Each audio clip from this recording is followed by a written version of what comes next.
They say detectives make the worst victims. We spend our lives untangling other people's lies, following evidence trails and trusting our instincts. But somehow, I missed the clues in my own home. 15 years of marriage, and I never once checked our joint accounts. They teach you about financial security at the academy, but they don't teach you how to spot when your husband is planning his escape. My name is Dia Matthews. I'm a detective with the Westlake Police Department, and this is the story of how I lost everything and found something I wasn't meant to see. Before we jump back in, tell us where you're tuning in from, and if this story touches you, make sure you're subscribed, because tomorrow I've saved something extra special for you. Looking back, I should have recognized the signs. The late nights at the IE office, the sudden interest in privacy, the way Tony would change the subject whenever I mentioned our retirement plans. But you never want to believe the person sleeping beside you is capable of betrayal. Not until the evidence is staring you, right in the face. It was a Tuesday morning when my world collapsed. I remember it clearly because I'd just closed a difficult case. 3 months of work finally wrapped up with an arrest. I should have been celebrating. Instead, I came home to an empty house, an empty bank account, and a single text message. I'm sorry. I need a different life. 15 years of marriage erased with 12 words.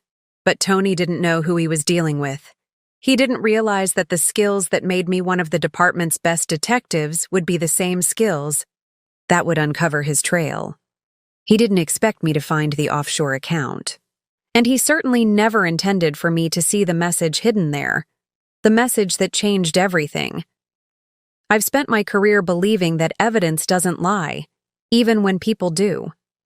This is the story of how I followed the money, uncovered the truth, and discovered that sometimes betrayal is just the beginning of a much larger deception. Let me tell you about my life before the betrayal. I always wanted to be a detective. Even as a little girl growing up in Westlake, I was the one solving neighborhood mysteries. Who stole Mrs. Patterson's garden gnomes, why the Hamiltons' dog kept escaping, where the missing bicycles were disappearing. 2. My father would ruffle my hair and call me his little Sherlock. My mother worried it wasn't a proper career path for a young lady, but she supported me anyway. The police academy was tough, tougher for women, always, but I graduated top of my class. That's where I met Shauna and Claudette, who became not just my fellow officers but my closest friends. We were a trio of determination, working our way through the ranks together, supporting each other through the challenges of being women in a male-dominated field. And that's also where I met Tony Blackwood. He wasn't an officer. He worked in the district attorney's office as a paralegal, with ambitions of becoming a lawyer himself someday. Our paths crossed during a case presentation. He had this confidence that filled the room, a sharp mind that could recall the smallest details, and a smile that made me forget my professional composure for just a moment. "Officer Matthews," he said, extending his hand after the presentation. "That was impressive work on the Carson case. Your attention to detail is remarkable." I remember feeling a flutter of pride, and something else. "Just doing my job," I replied, trying to sound casual. "Well, your job just made mine a lot easier," he said. "Let me buy you a coffee sometime. I'd love to hear more about your investigative approach." Coffee turned into dinner. Dinner turned into weekends together. Weekends turned into moving in together. And eventually, a small wedding with our closest friends and family in attendance. My father, who'd passed away 2 years before, wasn't there to walk me down the aisle, but I wore his watch tucked into my bouquet. "He'd be proud," my mother whispered before the ceremony. Tony and I built what I thought was a good life.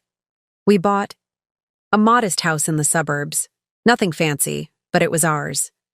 When I made detective after 5 years on the force, he threw me a surprise party. When he finally passed the bar exam on his 3rd attempt, I took him to his favorite restaurant and presented him with a vintage fountain pen that had belonged to my grandfather. "To new beginnings," I toasted. "To us," he replied, clinking his glass against mine. The perfect team. Our marriage wasn't perfect. Whose is? But it was solid. At least that's what I told myself. We both worked long hours. Sometimes days would pass where we barely saw each other, except to kiss goodbye in the morning or crawl into bed at night. But I never doubted that we were building something together, working toward the same goals. We didn't have children. A mutual decision based on our careers and a shared hesitation about bringing kids into a world we both knew could be dangerous and unpredictable. Instead, we focused on our work and our future. We saved diligently, making plans for early retirement, maybe a small vacation home on the coast. Somewhere we can watch the sunset every evening, Tony would say. As a detective, my days were filled with other people's crises and secrets. Domestic disputes that turned violent, corporate fraud that ruined lives, missing persons who sometimes didn't want to be found. I became adept at reading people, at spotting inconsistencies in their stories, at finding the thread of truth beneath layers of deception. You're like a human lie detector, Shauna once told me over drinks after a particularly difficult interrogation. I laughed. Only with suspects. Tony says I'm completely gullible at home. It was true. I'd caught murderers who'd eluded other detectives for years, but I couldn't tell when my husband was lying about where he'd been for dinner. I trusted him completely, the way you're supposed to trust your partner, the way I'd been taught to. Trust family. We were comfortable financially, not wealthy, but secure. Tony's career as a lawyer was finally taking off after years of struggling to find his footing in a competitive field. My detective's salary was steady, with good benefits, and a pension plan. We maintained a joint account for household expenses and savings, plus separate accounts for personal spending. So I don't have to see how much you spend on shoes, Tony would joke, though I rarely indulged in such purchases. Our shared account was where we deposited the bulk of our earnings, mortgage payments, utilities, groceries, and most importantly, our retirement savings. 15 years of careful planning, of skipping vacations, of buying used cars instead of new ones, of putting away every bonus and tax refund. Nearly $400,000, our future security. I never checked the statements. Tony managed our finances. He was better with numbers, more disciplined about budgeting. You catch the bad guys, I'll handle the money, he'd say. It was our arrangement, and it worked. Until it didn't. The morning everything changed, I'd been up since 4 a.m., finishing paperwork on the Donovan trafficking case. 3 months of surveillance, witness interviews, and evidence gathering had finally paid off with an arrest that would stick. I called Tony at 7 a.m. to share the good news, but the call went straight to voicemail. Not unusual. He was probably in the shower or driving. I stopped for coffee on the way home, picked up pastries from the bakery Tony loved as a small celebration. The house was quiet when I arrived, which struck me as odd. Tony's car wasn't in the driveway, but he should have been home getting ready for work. I called out his name. No answer. I checked our bedroom. His closet door was open, several empty hangers where his suits should have been. His toiletries were missing from the bathroom. A cold feeling settled in my stomach, that detective's instinct that something was very wrong. I called him again. Straight to voicemail. I called his office. Mr. Blackwood called in yesterday to say he'd be taking personal leave, his assistant told me, sounding confused. I assumed you knew. That's when I checked our joint account online. Balance, $212.47 or $400,000. Gone. I stared at the screen, refreshing the page multiple times as if the numbers might magically change. But the balance remained the same, $212.47. Not even enough to cover our upcoming mortgage payment. I sat down hard on the kitchen stool, my celebration pastries forgotten on the counter. This had to be a mistake, a bank error, a glitch in the system. But even as I tried to rationalize it, my detective's instincts were screaming. Preparing and narrating this story took us a lot of time, so if you are enjoying it, subscribe to our channel. It means a lot to us. Now back to the story. That's when my phone chimed with a text message. I'm sorry. I need a different life. 12 words, 15 years of marriage, and that's all I deserved? My hands shook as I tried to call him. Straight to voicemail again. I called his office again, his friends, even his brother Edgar in Colorado. Nobody had seen him. Nobody knew anything. Or at least that's what they claimed. I returned to our bedroom, this time with my detective's eye. The closet wasn't just missing a few suits. All his favorite clothes were gone. The expensive watch I'd given him for our 10th anniversary. The leather weekend bag he loved. His passport wasn't in the drawer where we kept our important documents. This wasn't impulsive. This was planned. I called Shauna, my voice barely steady. He's gone. Tony's gone, and he took all our money. She arrived 20 minutes later, still, in her uniform. One look at my face and she wrapped me in a hug. We'll figure this out, she said. That's what we do, right? We solve problems. I nodded, wiping my eyes. I need to report the theft. Are you sure it's theft? She asked carefully. Joint accounts are complicated. Legally speaking, he had access.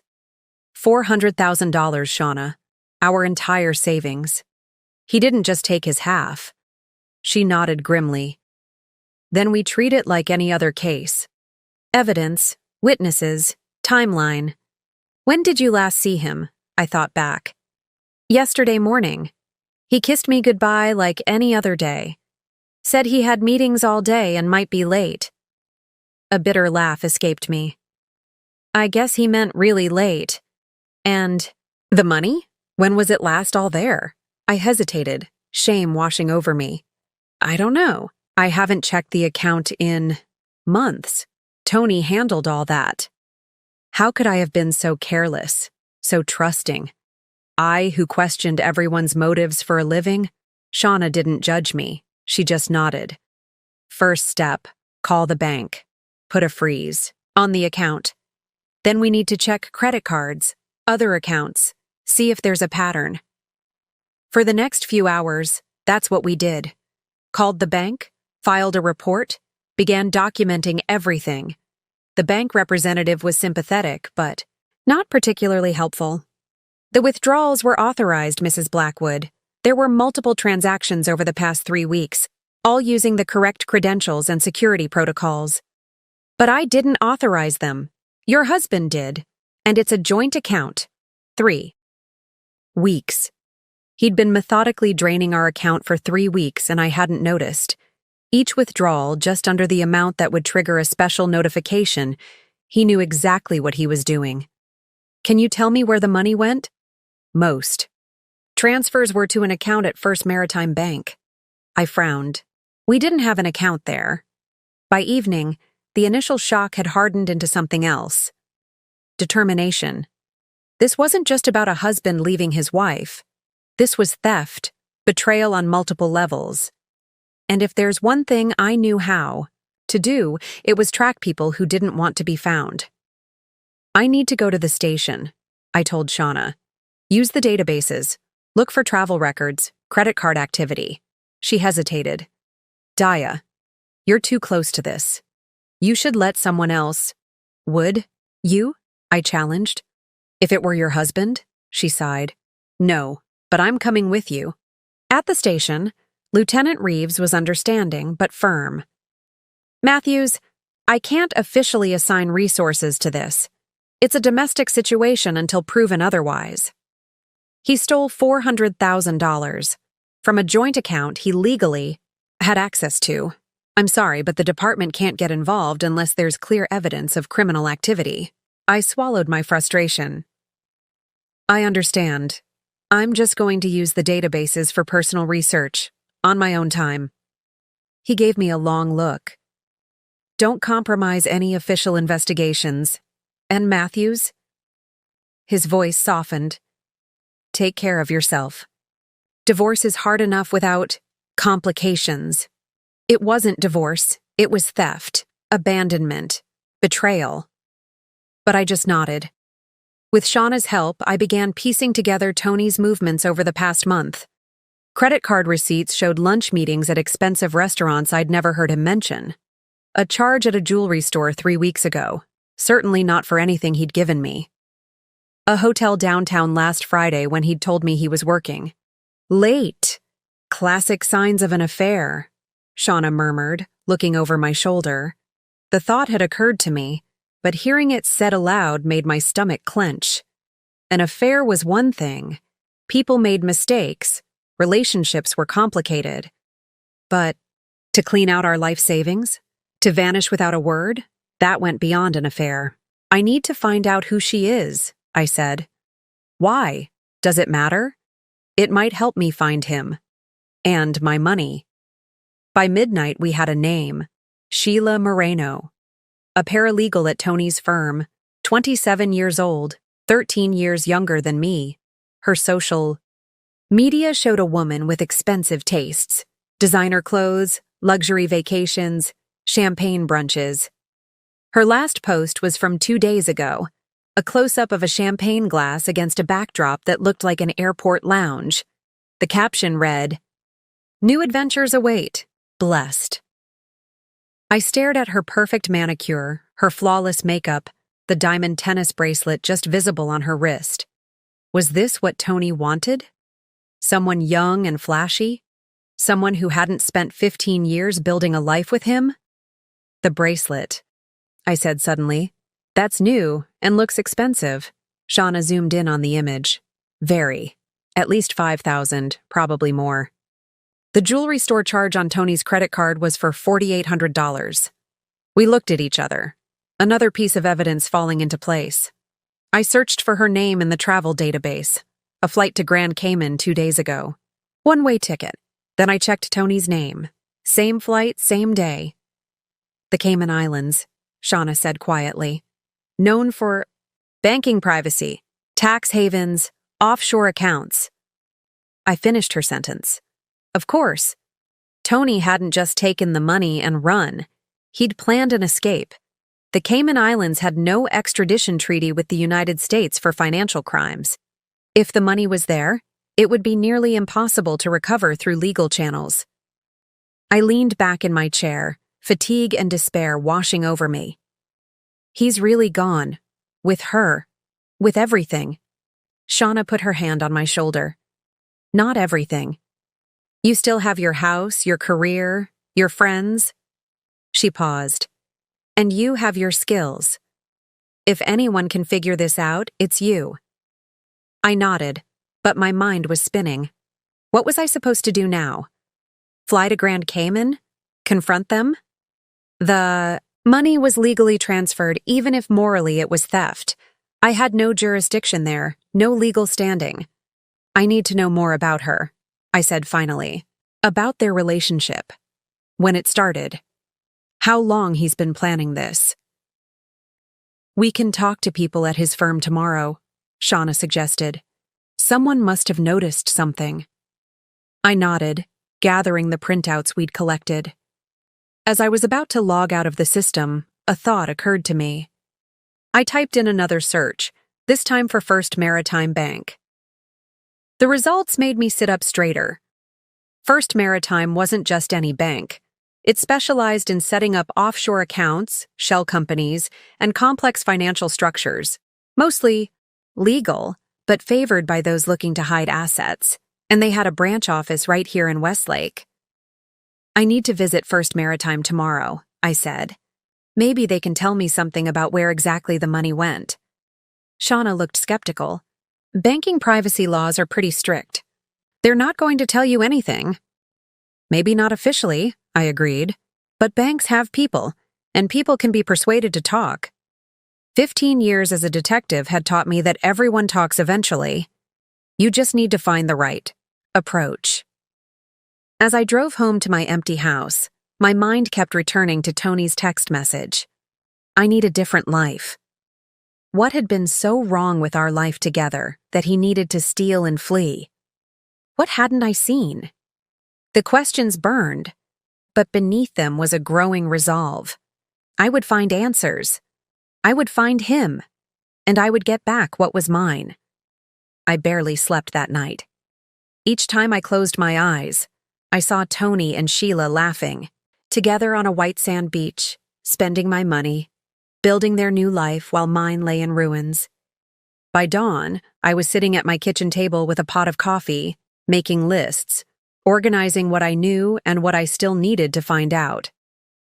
First Maritime Bank opened at 9 a.m. I was there at 8:30, watching employees arrive, studying the layout, looking for someone who might be helpful. Years as a detective had taught me that mid-level employees were often your best sources, high enough to have access to information, not so high that they were fanatical about following every protocol. At 9:05, I walked in and approached the receptionist with my most professional smile. "Good morning. I'd like to speak with someone about international transfers, please." I was directed to a young man named John Miller, a financial advisor with a friendly face and eager-to-please demeanor. "Perfect. I understand your bank specializes in offshore accounts," I began after introducing myself. John's smile remained fixed, but his eyes flickered with caution. "We offer a variety of international banking services to meet our clients' needs." I leaned forward slightly. "My husband recently transferred a substantial amount of money from our joint account to your bank. I believe it may have been forwarded to an offshore account." "I see."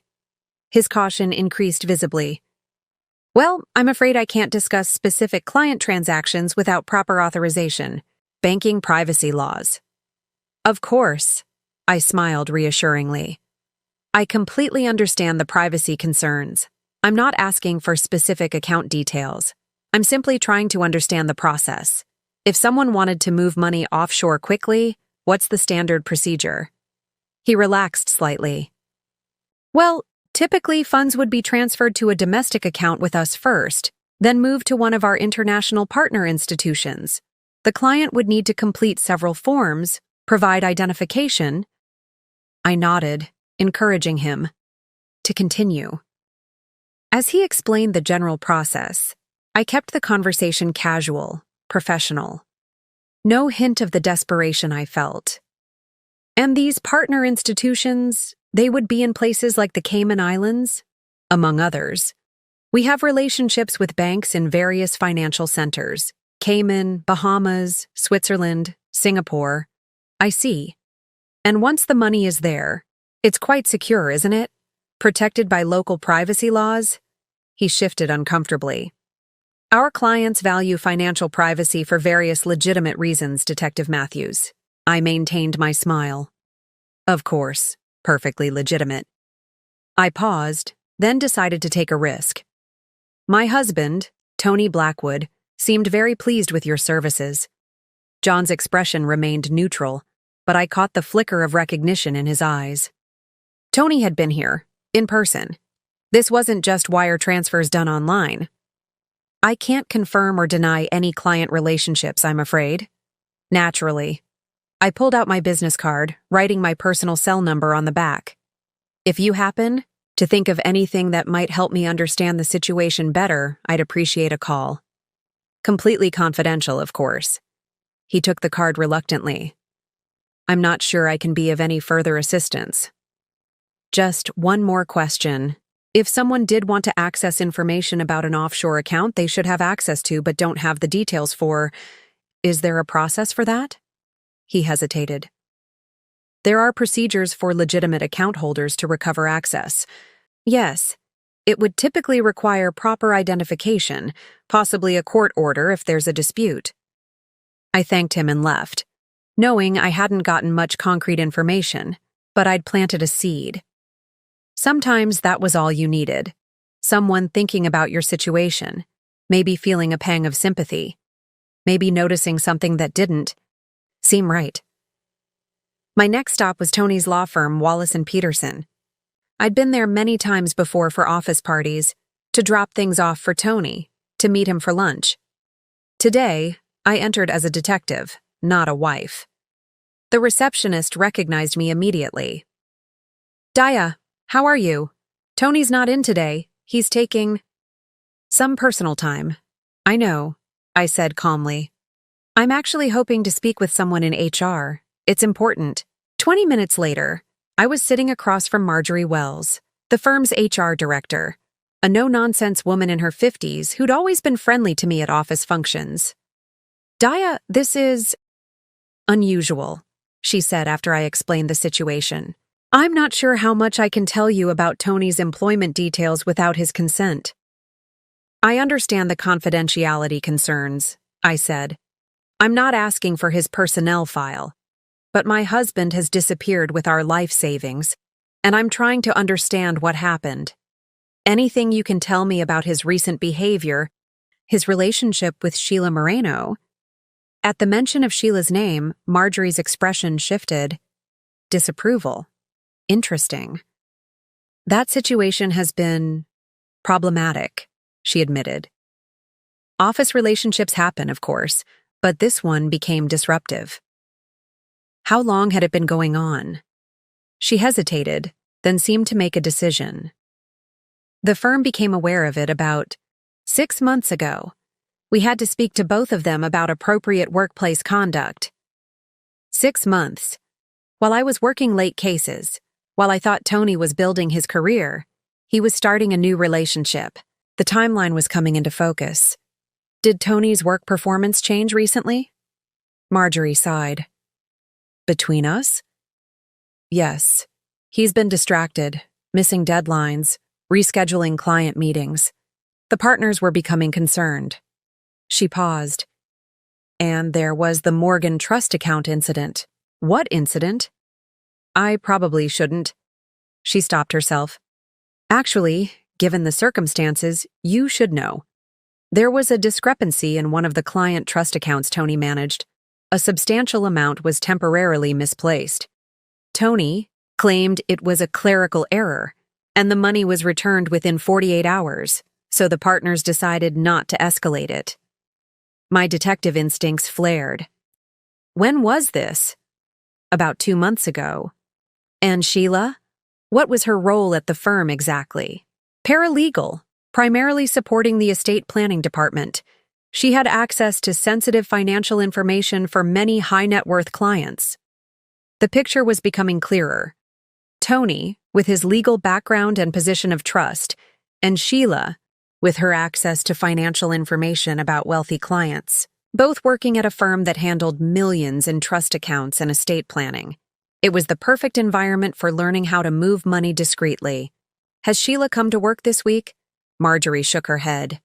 She submitted her resignation by email on Monday.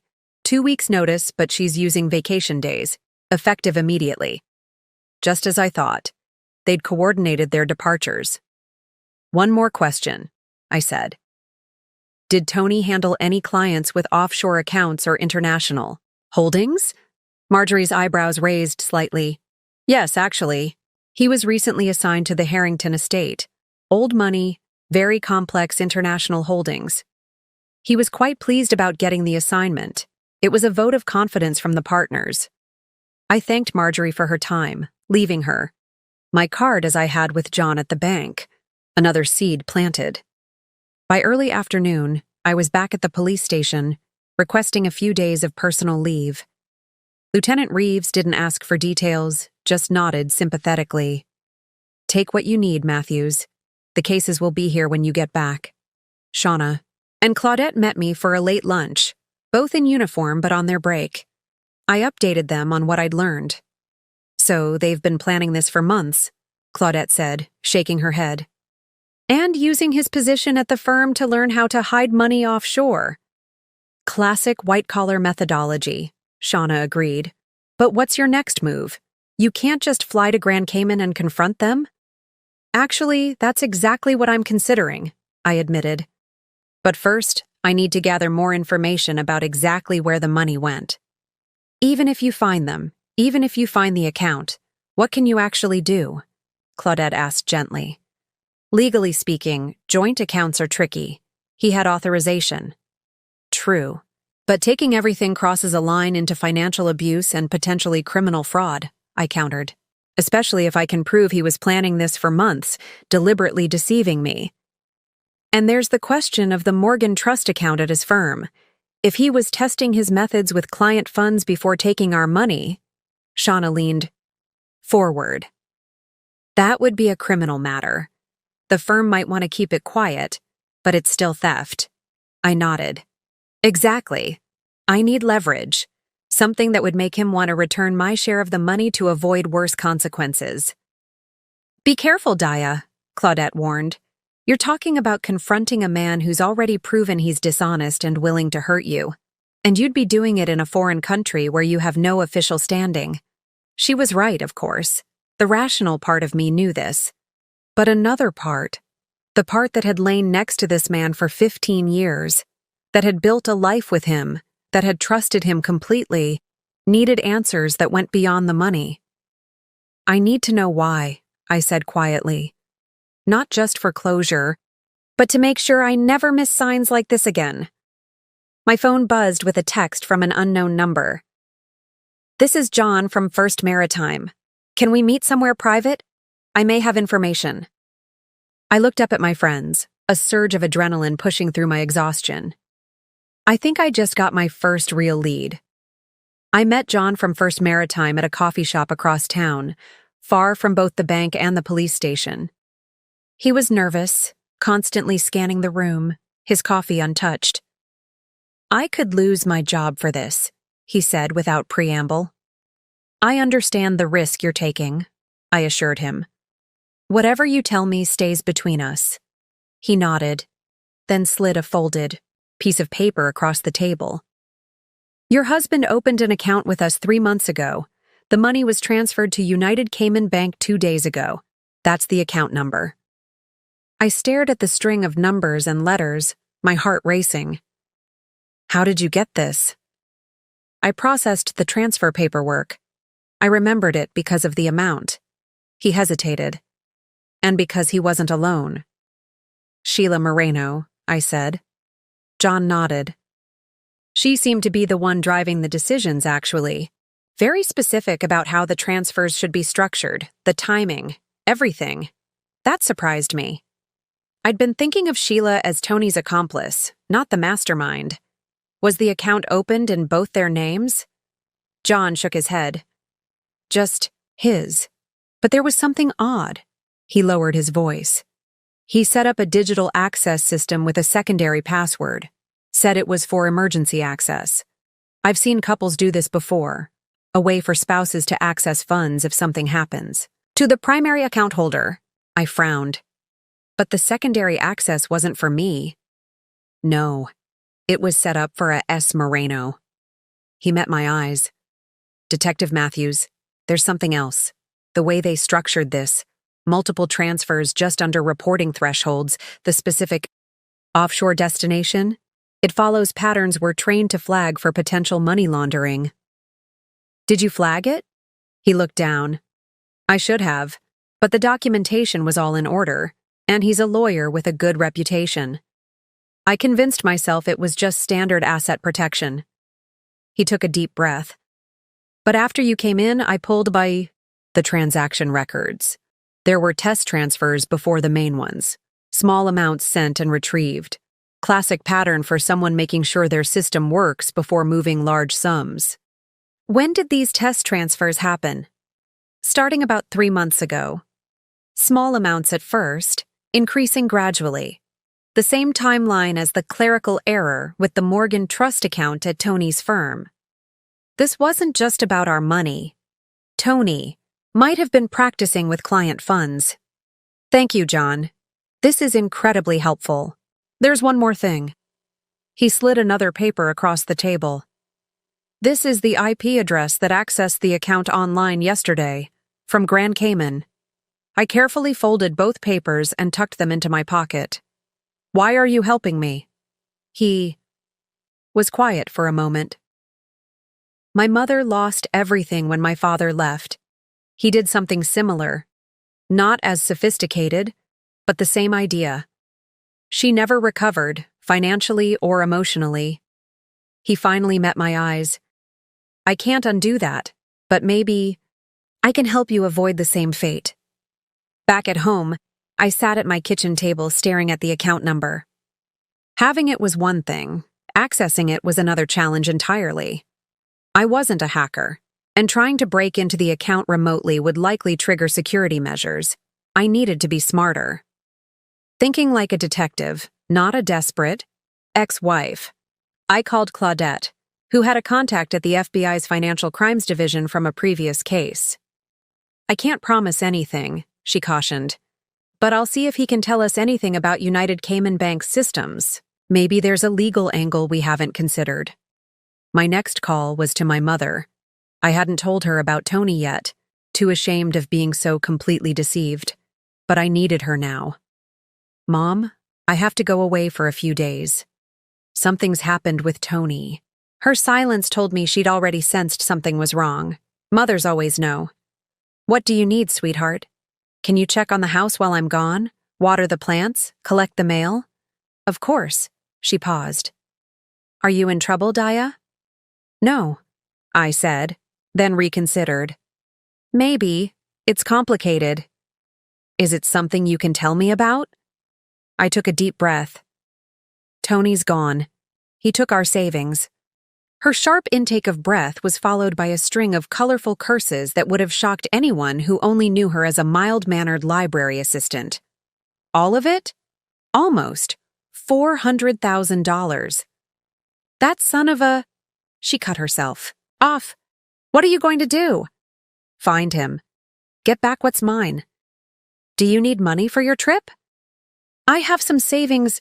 No, Mom. I have my separate account he couldn't access. About 20,000. It's enough. Be careful, Daya. Men who steal are dangerous in ways you don't always see coming. I knew she was thinking of my father, who had never stolen money, but had taken something equally precious. Her trust, her years, her belief in love. She had rebuilt her life after him, raised me alone, became stronger than she'd ever been with him. If she could do it, so could I. But first, I wanted my money back. I booked a flight to Grand Cayman for the next morning, then packed a small suitcase. As a detective, I'd learned to travel light, to be prepared for changing circumstances. I included one nice outfit. Grand Cayman had upscale restaurants and hotels where Tony and Sheila might be staying. Shauna and Claudette came over that evening, bringing food and practical support. I spoke to my FBI contact, Claudette said as we ate takeout at my kitchen table. He couldn't officially help, but off the record, he said United Cayman has a reputation for working with authorities when actual criminal activity is involved. They protect their clients from tax authorities, but they don't want to be associated with serious crimes. That could be useful, I mused. If I can connect Tony's actions to the issue with the Morgan Trust account at his firm. I also did some digging on Sheila Moreno, Shauna added, sliding a folder across the table. She's not who she appears to be. I opened the folder to find printouts of official records and social media screenshots. What am I looking at? Sheila Moreno only exists on paper going back 3 years. Before that, there was a Sheila Rodriguez, with a remarkably similar birthday and physical description, who disappeared from all records after being investigated for financial fraud at her previous employer in Miami. Charges were dropped, but the pattern matches. I stared at the 2 driver's license photos side by side. Same woman, different hair, slightly different makeup style, but unmistakably the same person. She's done this before, I whispered. She finds men with access to money, convinces them to steal it then. Then what? Claudette asked. I looked up at my friends. I don't know, but I'm going to find out. That night, as I finished packing, I found myself standing in our bedroom, my bedroom now, looking at the photographs on the dresser. Tony and me on vacation in Mexico, at my police academy graduation, at his law school graduation. Smiling, happy, connected. Had it all been a lie? 15 years of what I thought was love and partnership. Had he been waiting for the right moment, the right accomplice, to take everything and run? I placed the photos face down in a drawer. I couldn't. Look at them now, Maybe not ever again. My phone buzzed with a text from Shauna. Just confirmed S. Moreno booked at Royal Palms Resort in Grand Cayman. Room reserved for 7 nights starting yesterday. Registered as Mr. and Mrs. Blackwood. Mr. and Mrs. Blackwood. He'd taken my money and given my name to his mistress. Something hardened in me then. This wasn't just about the money anymore. This was about justice. Grand Cayman greeted me with blinding sunshine and humid air that immediately clung to my skin. Such a beautiful place for such an ugly mission. I'd never been to the Caymans before. Tony and I had talked about it. One of those someday vacations we'd take when we had more time, more money, fewer responsibilities. Now he was here with someone else, spending the money we'd saved together. The Royal Palms Resort was exactly the kind of place Tony had always claimed. Was unnecessarily extravagant. 5 stars, oceanfront, with private cabanas and personal butlers. The kind of place that charged $30 for a breakfast mimosa. Apparently his principals had a price tag. I checked into a more modest hotel nearby, unpacked my minimal belongings, and planned my approach. Confronting them directly seemed unwise. They'd just deny everything, maybe even flee to another location. I needed to be strategic.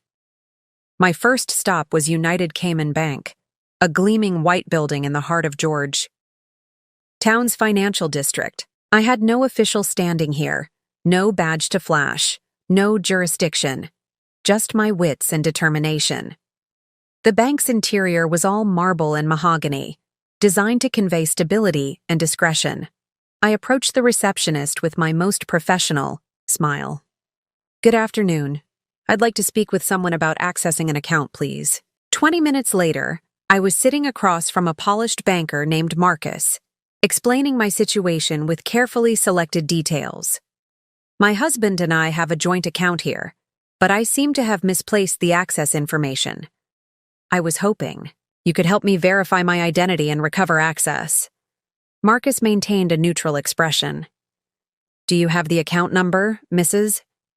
Blackwood?" Dia Blackwood. The name felt strange on my tongue now.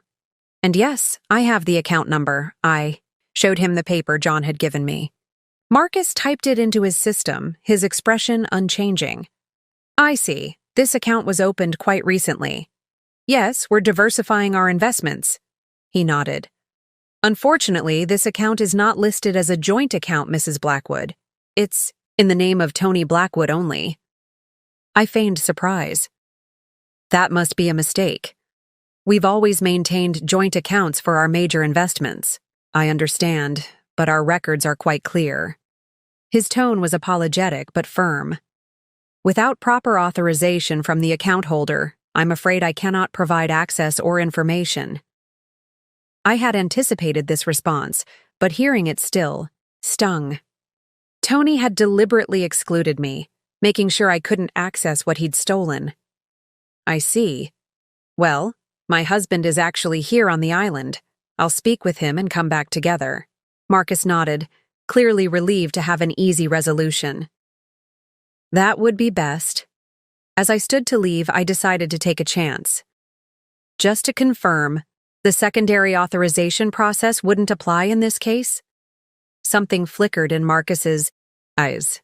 "Secondary authorization?" "Yes. My husband mentioned setting up emergency access protocol. In case either of us needed to access the account in special circumstances."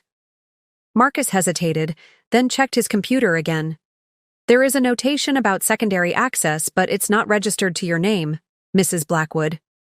That confirmed what John had told me. Tony had set up secondary access for Sheila, not for me. I thanked Marcus and left, my mind racing. Direct access to the account seemed impossible without Tony's cooperation. I needed another approach. From the bank, I headed to the Royal Palms Resort. I couldn't risk checking if they were in their room, but I could explore the property, perhaps catch sight of them by the pool or restaurant. The resort was spectacular. Lush tropical gardens, infinity pools overlooking the Caribbean, staff carrying trays of colorful drinks to lounging guests. I found a seat at the outdoor bar with a good view of the main pool area, ordered a sparkling water, and settled in to watch.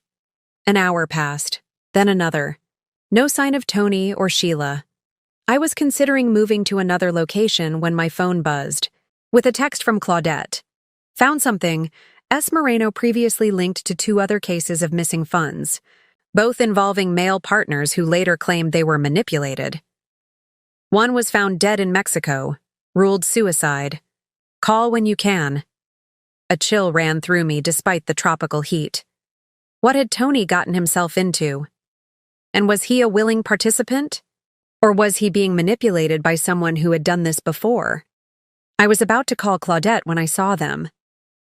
Tony and Sheila, emerging from a beachfront cabana, hand in hand. She wore a tiny white bikini that showcased her perfect figure, oversized sunglasses, and a wide-brimmed hat. Tony looked different. Designer sunglasses I'd never seen before. Expensive-looking swim trunks. His body more tanned than I'd seen it in years. They looked like they belonged here, among the wealthy and carefree. Like they'd never worked a day in their lives. Like they hadn't destroyed someone else's life to create this illusion. My first instinct was to confront them right there, to storm across the pool deck and demand answers. But the detective in me held back. Confrontation wouldn't get me my money. Strategy would. I snapped a few discreet photos with my phone, then slipped away before they could notice me. Back in my hotel room, I called Claudette. Tell me everything about the other cases. She filled me in on what she'd found. Sheila, or whatever her real name was, had a pattern. She targeted professionals with access to significant funds, became romantically involved, then convinced them to steal money and flee to countries with limited extradition. The first man was a bank manager from Chicago. The second was an accountant from Boston. The Boston guy was found dead in his hotel room. In Cancun, Claudette explained. Apparent suicide, but there were inconsistencies in the investigation. By the time local police started asking questions, Sheila had disappeared, along with all the money. And the Chicago banker?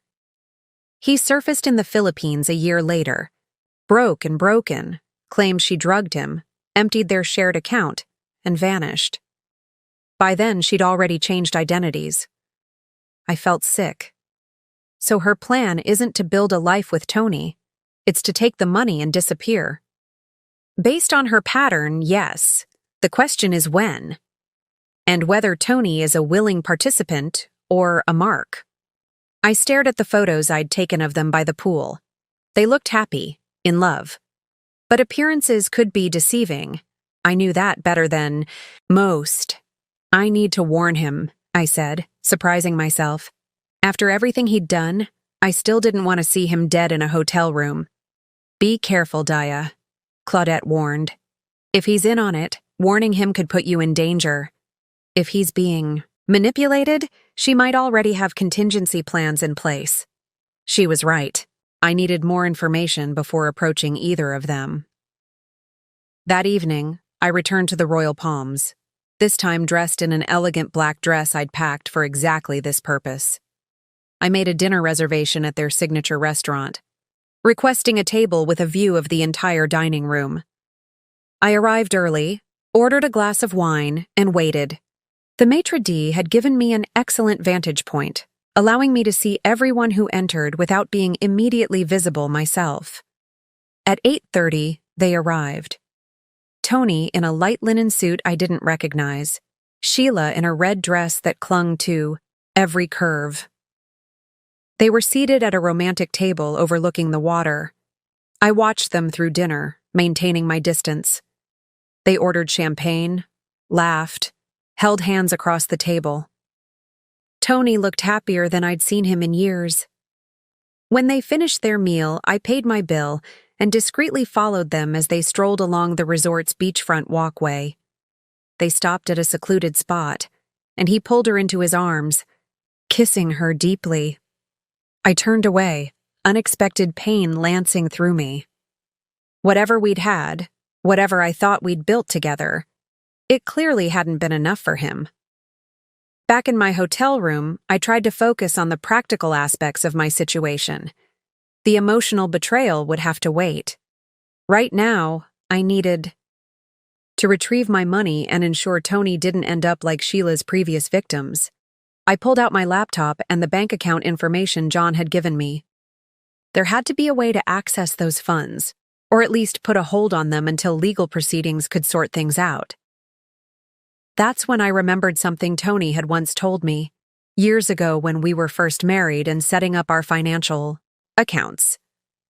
Always create passwords you can remember in an emergency, something meaningful that no one else would guess.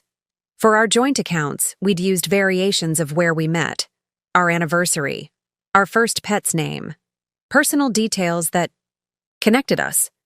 What would Tony use for an account he never intended me to find? Something meaningful to him, something he wouldn't forget even under stress. I tried several combinations: his birthday, his mother's maiden name, the address of his childhood home. Nothing worked. Then I had an idea.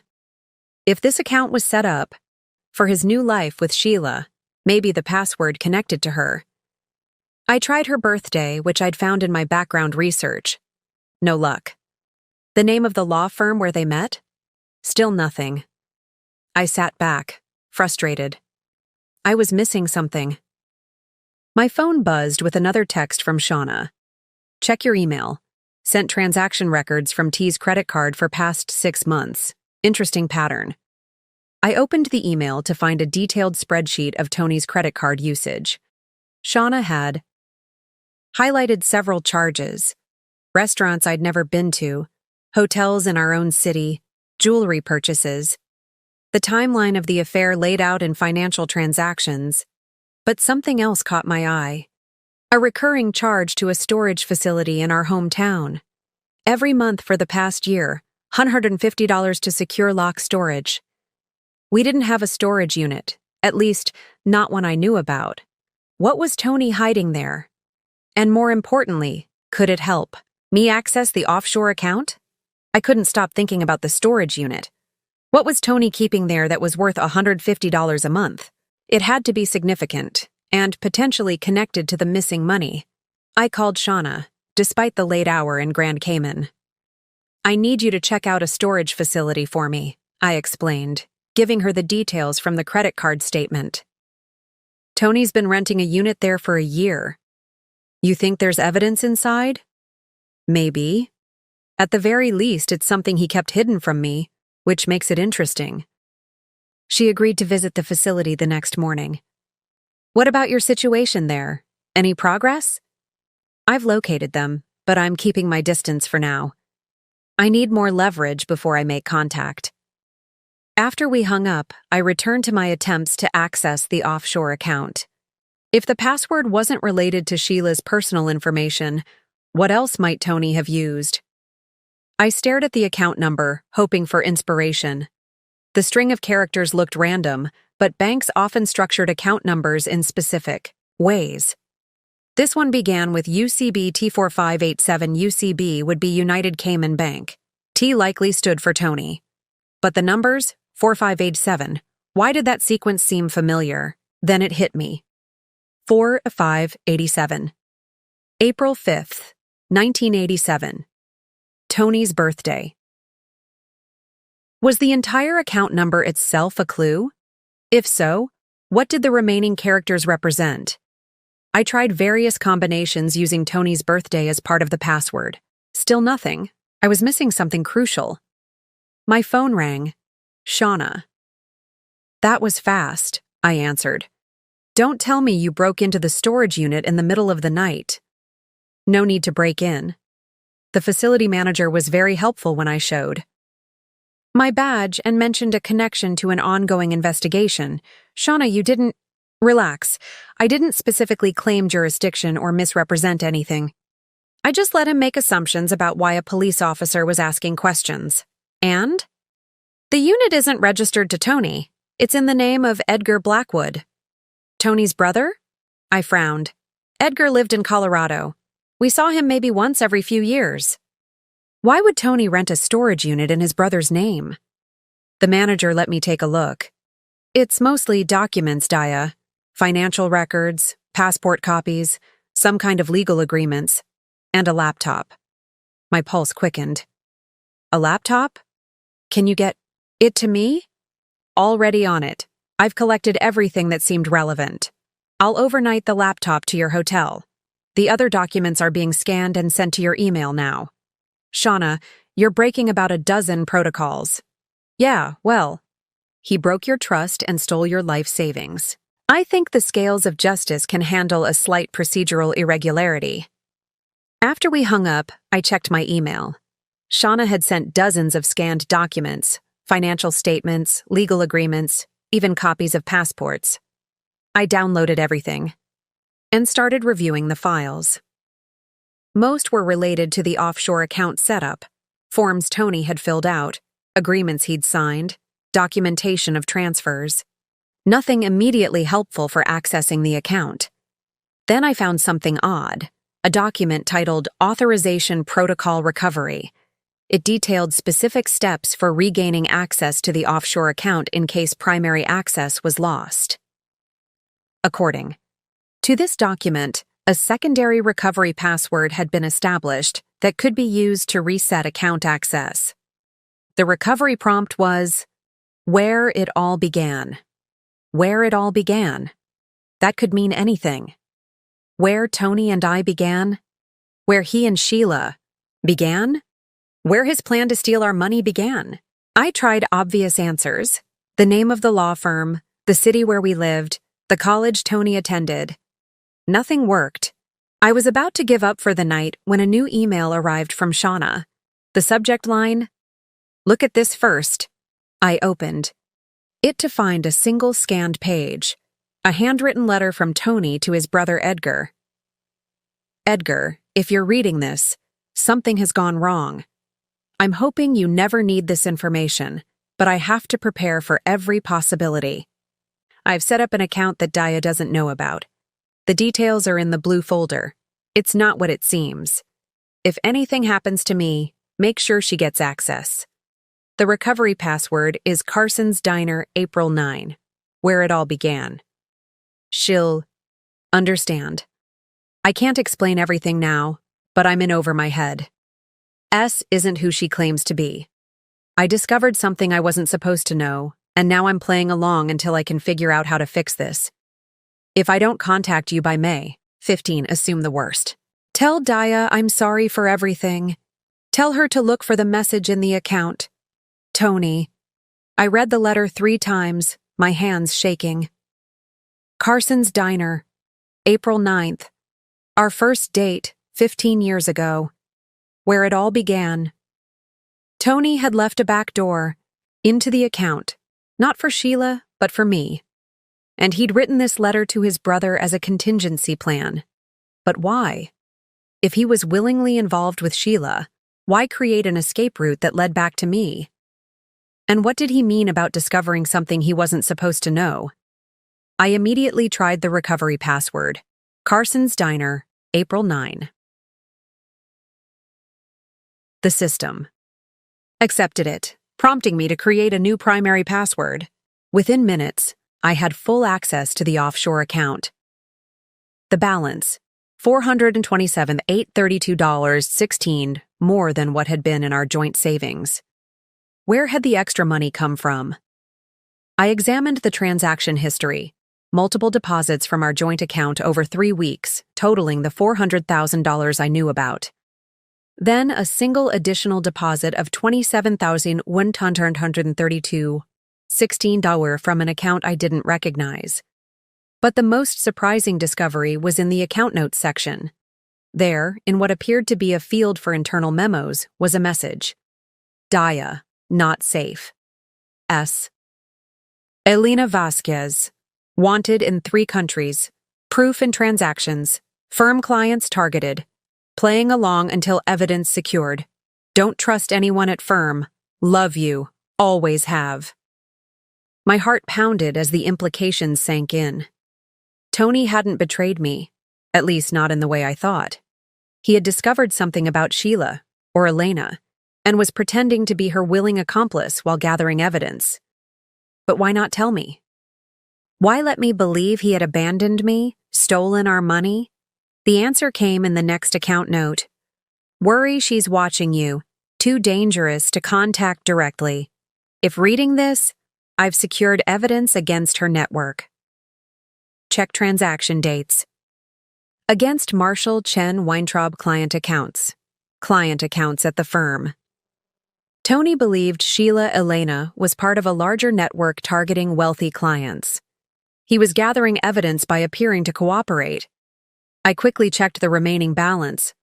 All our money was still there. Tony hadn't stolen it. He'd moved it somewhere he thought was safe, somewhere with a back door only I could access. But that also meant Tony was in serious danger.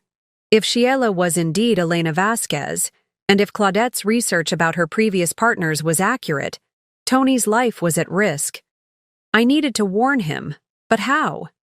If she was watching him, any direct contact could put him in immediate danger. I stared at the message in the account notes, rereading Tony's words. Love you. Always have. Had I been wrong about everything? Was my husband actually trying to protect me, our money, and potentially his firm's clients? More importantly, how could I help him now without getting him killed? My whole understanding of the situation had been turned upside down. I wasn't the victim of my husband's betrayal. I was the wife of a man who had placed himself in terrible danger while trying to protect me and others. I carefully examined every transaction in the offshore account, every note Tony had left. The more I looked, the clearer the picture became. Tony had discovered that Sheila, or Elena Vasquez, was part of a sophisticated operation targeting wealthy clients of his law firm. Rather than expose her immediately, he had pretended to be seduced by her, played along with her scheme, all while gathering evidence and securing our assets. But why not tell me? Why let me believe he had abandoned me? The answer was in his letter. To Edgar. S. isn't who she claims to be.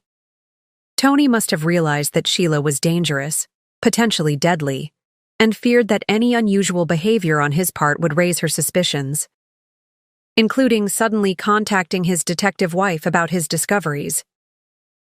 I had to assume she was monitoring Tony closely, possibly even tracking his phone, emails, and movements. Any direct communication with me could put him at risk, so he had created this elaborate plan.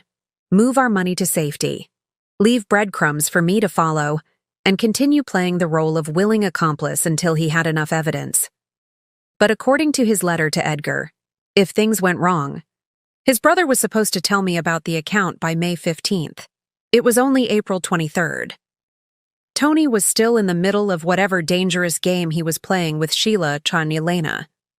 And now I was here in Grand Cayman, potentially disrupting his plan and putting him in even greater danger. I needed to think like the detective I was, not the hurt wife I had been. My first priority had to be ensuring Tony's safety. My second was gathering enough evidence to bring Sheila Elena to justice. I called Claudette, keeping my voice low despite being alone in my hotel room. Old habits from undercover operations. I need everything you can find on Elena Vasquez. Criminal records, known associates, patterns of operation. Who's Elena Vasquez? Sheila Moreno's real identity, apparently. Tony left me a message in the offshore account. He's not stealing our money. He's gathering evidence against her. She's wanted in 3 countries, according to him. Claudette was silent for a moment. That actually makes sense with what I've been finding. Let me dig deeper. But Daya, if she's as dangerous as it sounds, I know, Tony's in serious danger, and I might have made it worse by coming here. Do you think she knows you're there? I considered the question. I've been careful, but I have to assume it's possible. She's clearly sophisticated, and if she's been running this scheme for years, you need backup, official backup. This is beyond 3 friends helping each other. She was right, but going official presented its own risks. If we bring in the authorities now, she might panic, eliminate Tony, and disappear. We need to be strategic. At least contact the local police in Grand Cayman. Give them a heads up about your presence and concerns. I'll consider it.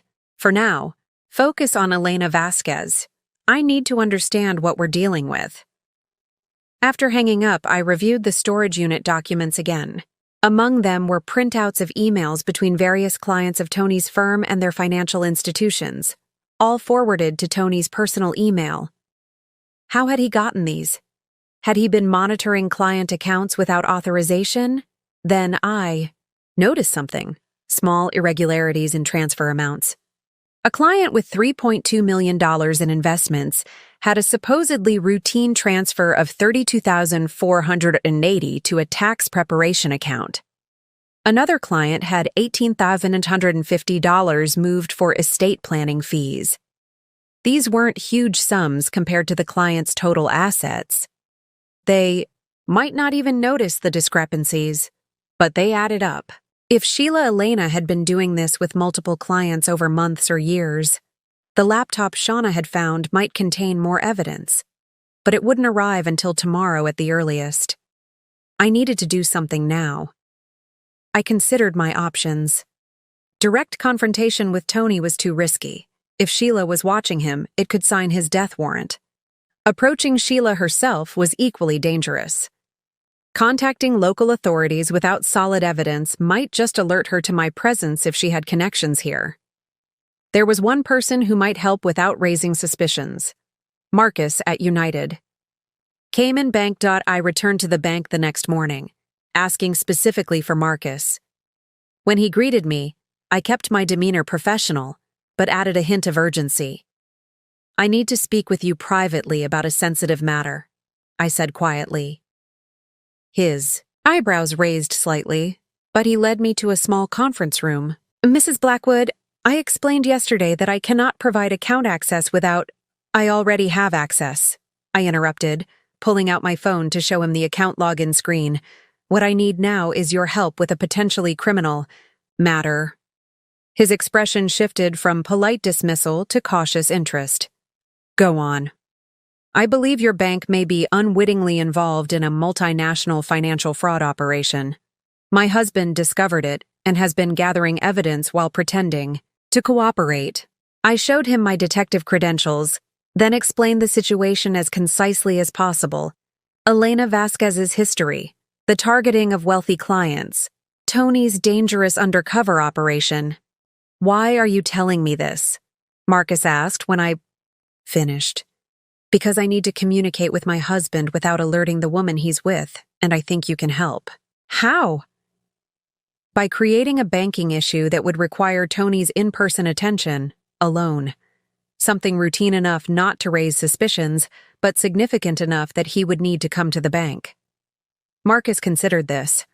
"What you're describing, the fraud, your husband's actions, this should be reported to the authorities. And it will be, once we have sufficient evidence and my husband is safe. But if we move too quickly, lives could be at risk." He was silent for a long moment, weighing his professional obligations against the scenario I'd presented. "There is a standard procedure for verifying international transfers over certain amounts," he finally said. "I could flag the most recent, deposit for additional verification, requiring the account holder to appear in person. Would that typically require only the primary account holder?" "Yes, there would be no reason for anyone else to attend." "Perfect. Can you schedule it for tomorrow morning?" Marcus nodded slowly. "I'll need to document this interaction in our security logs."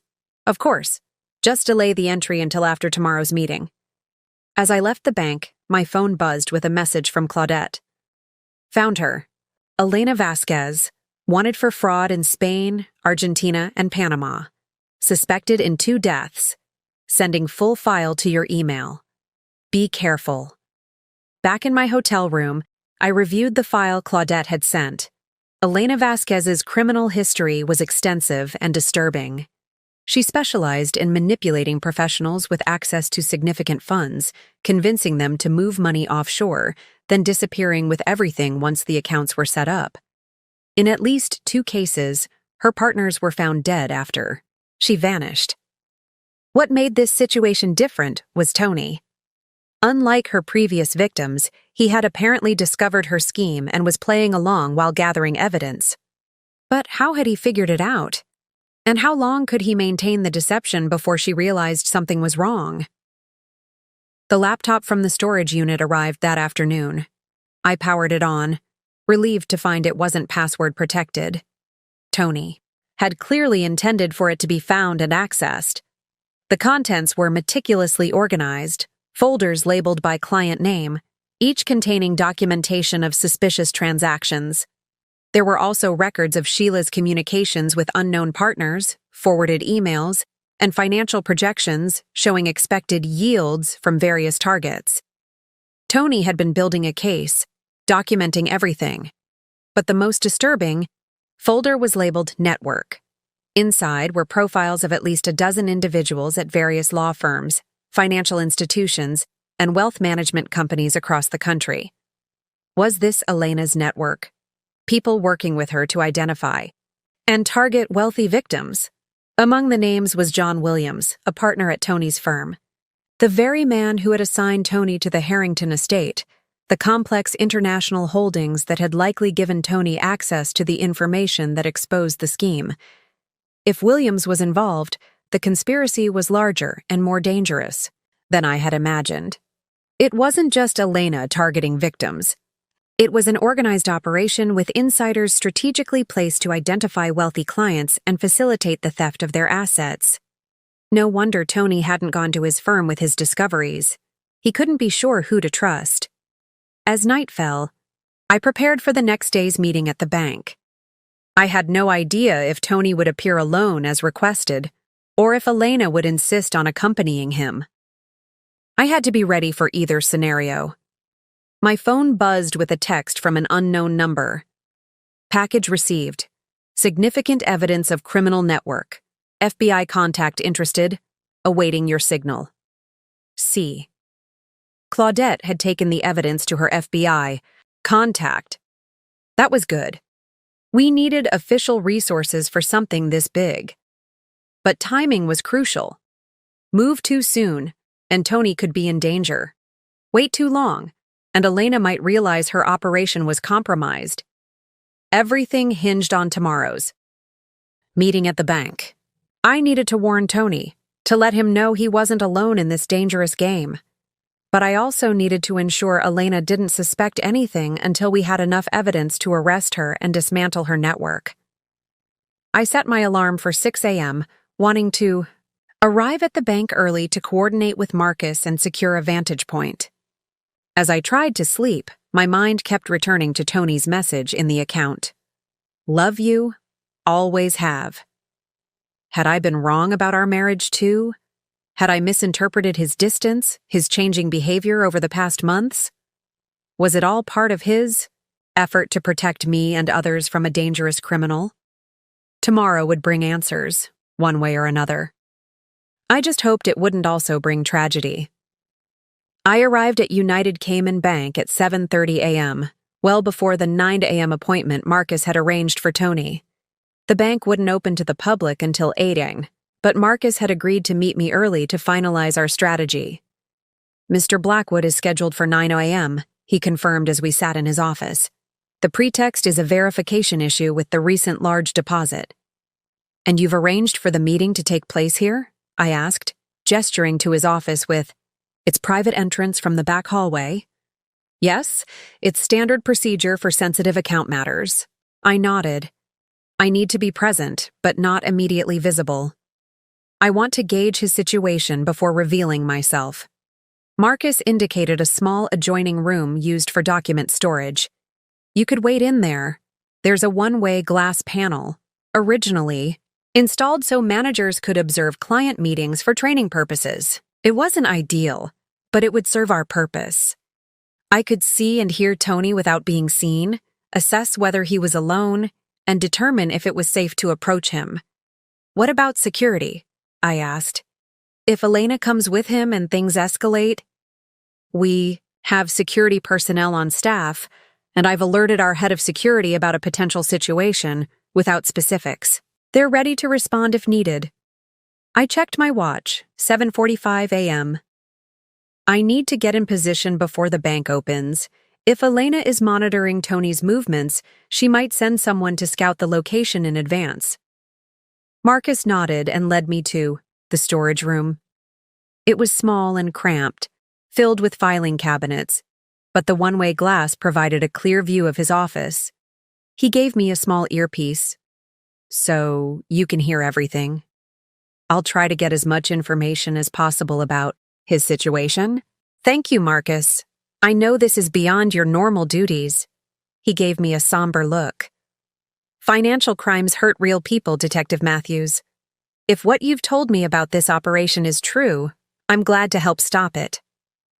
As he left, I settled into the cramped space, checking my phone one last time.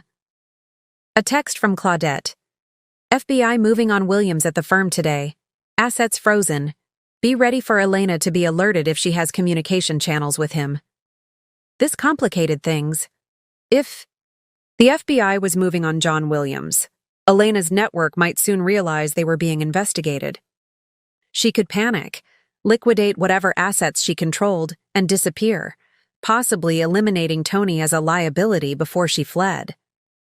Our timeline had suddenly compressed from days to potentially hours. At precisely 9 a.m., Marcus's phone rang. He answered, listened briefly, then said, "Send him up, please." My heart raced as I positioned myself for a clear view through the one-way glass. Would Tony be alone? Would I finally understand what had really been happening these past months? The door opened, and Tony entered. Alone. He looked tired, with dark circles under his eyes, but otherwise exactly as I remembered him. He wore the same linen suit I'd seen at the restaurant, but in the harsh office lighting, I could see the strain in his expression. "Mr. Blackwood, thank you for coming," Marcus greeted him formally. "Please have a seat." Tony sat, his posture tense. "I understand there's an issue with my account?" "Yes. A verification matter regarding the recent large deposit. Standard procedure for transactions of that size." Tony nodded, though I could see a flicker of confusion in his eyes. "What do you need from me?"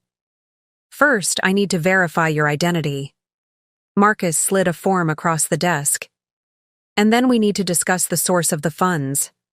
As Tony pulled out his ID, he glanced around the office nervously. "How long will this take? I have plans this morning." "That depends on how quickly we can resolve the verification issue." Marcus looked at Tony's ID, then asked, "This recent deposit of $27,832.16, can you confirm the source?" Tony hesitated. "It's from a business associate for a joint investment opportunity." "I see. And the previous transfers from your U.S. account?" "Personal funds, retirement savings." Marcus made a note. "Mr. Blackwood, I should inform you that certain transaction patterns can trigger regulatory reviews. International transfers of this nature sometimes indicate—" "Is there a problem with my account?" Tony interrupted, his voice tight with stress. "Because if not, I really need to get back to my hotel. Actually, there is one other matter," Marcus said carefully. "We received a security alert about potential unauthorized access to your account yesterday."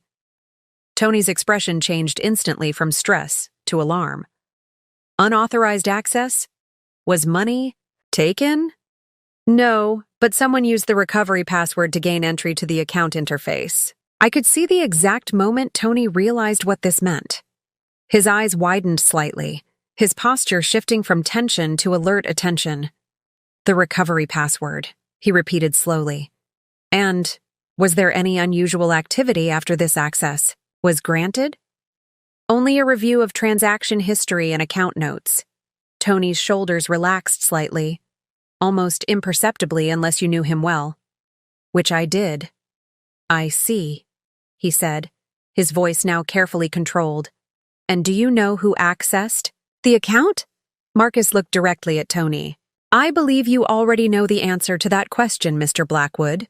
There was a long moment of silence. Tony's eyes darted around the room as if looking for hidden observers. Then he leaned forward, lowering his voice. Is she here?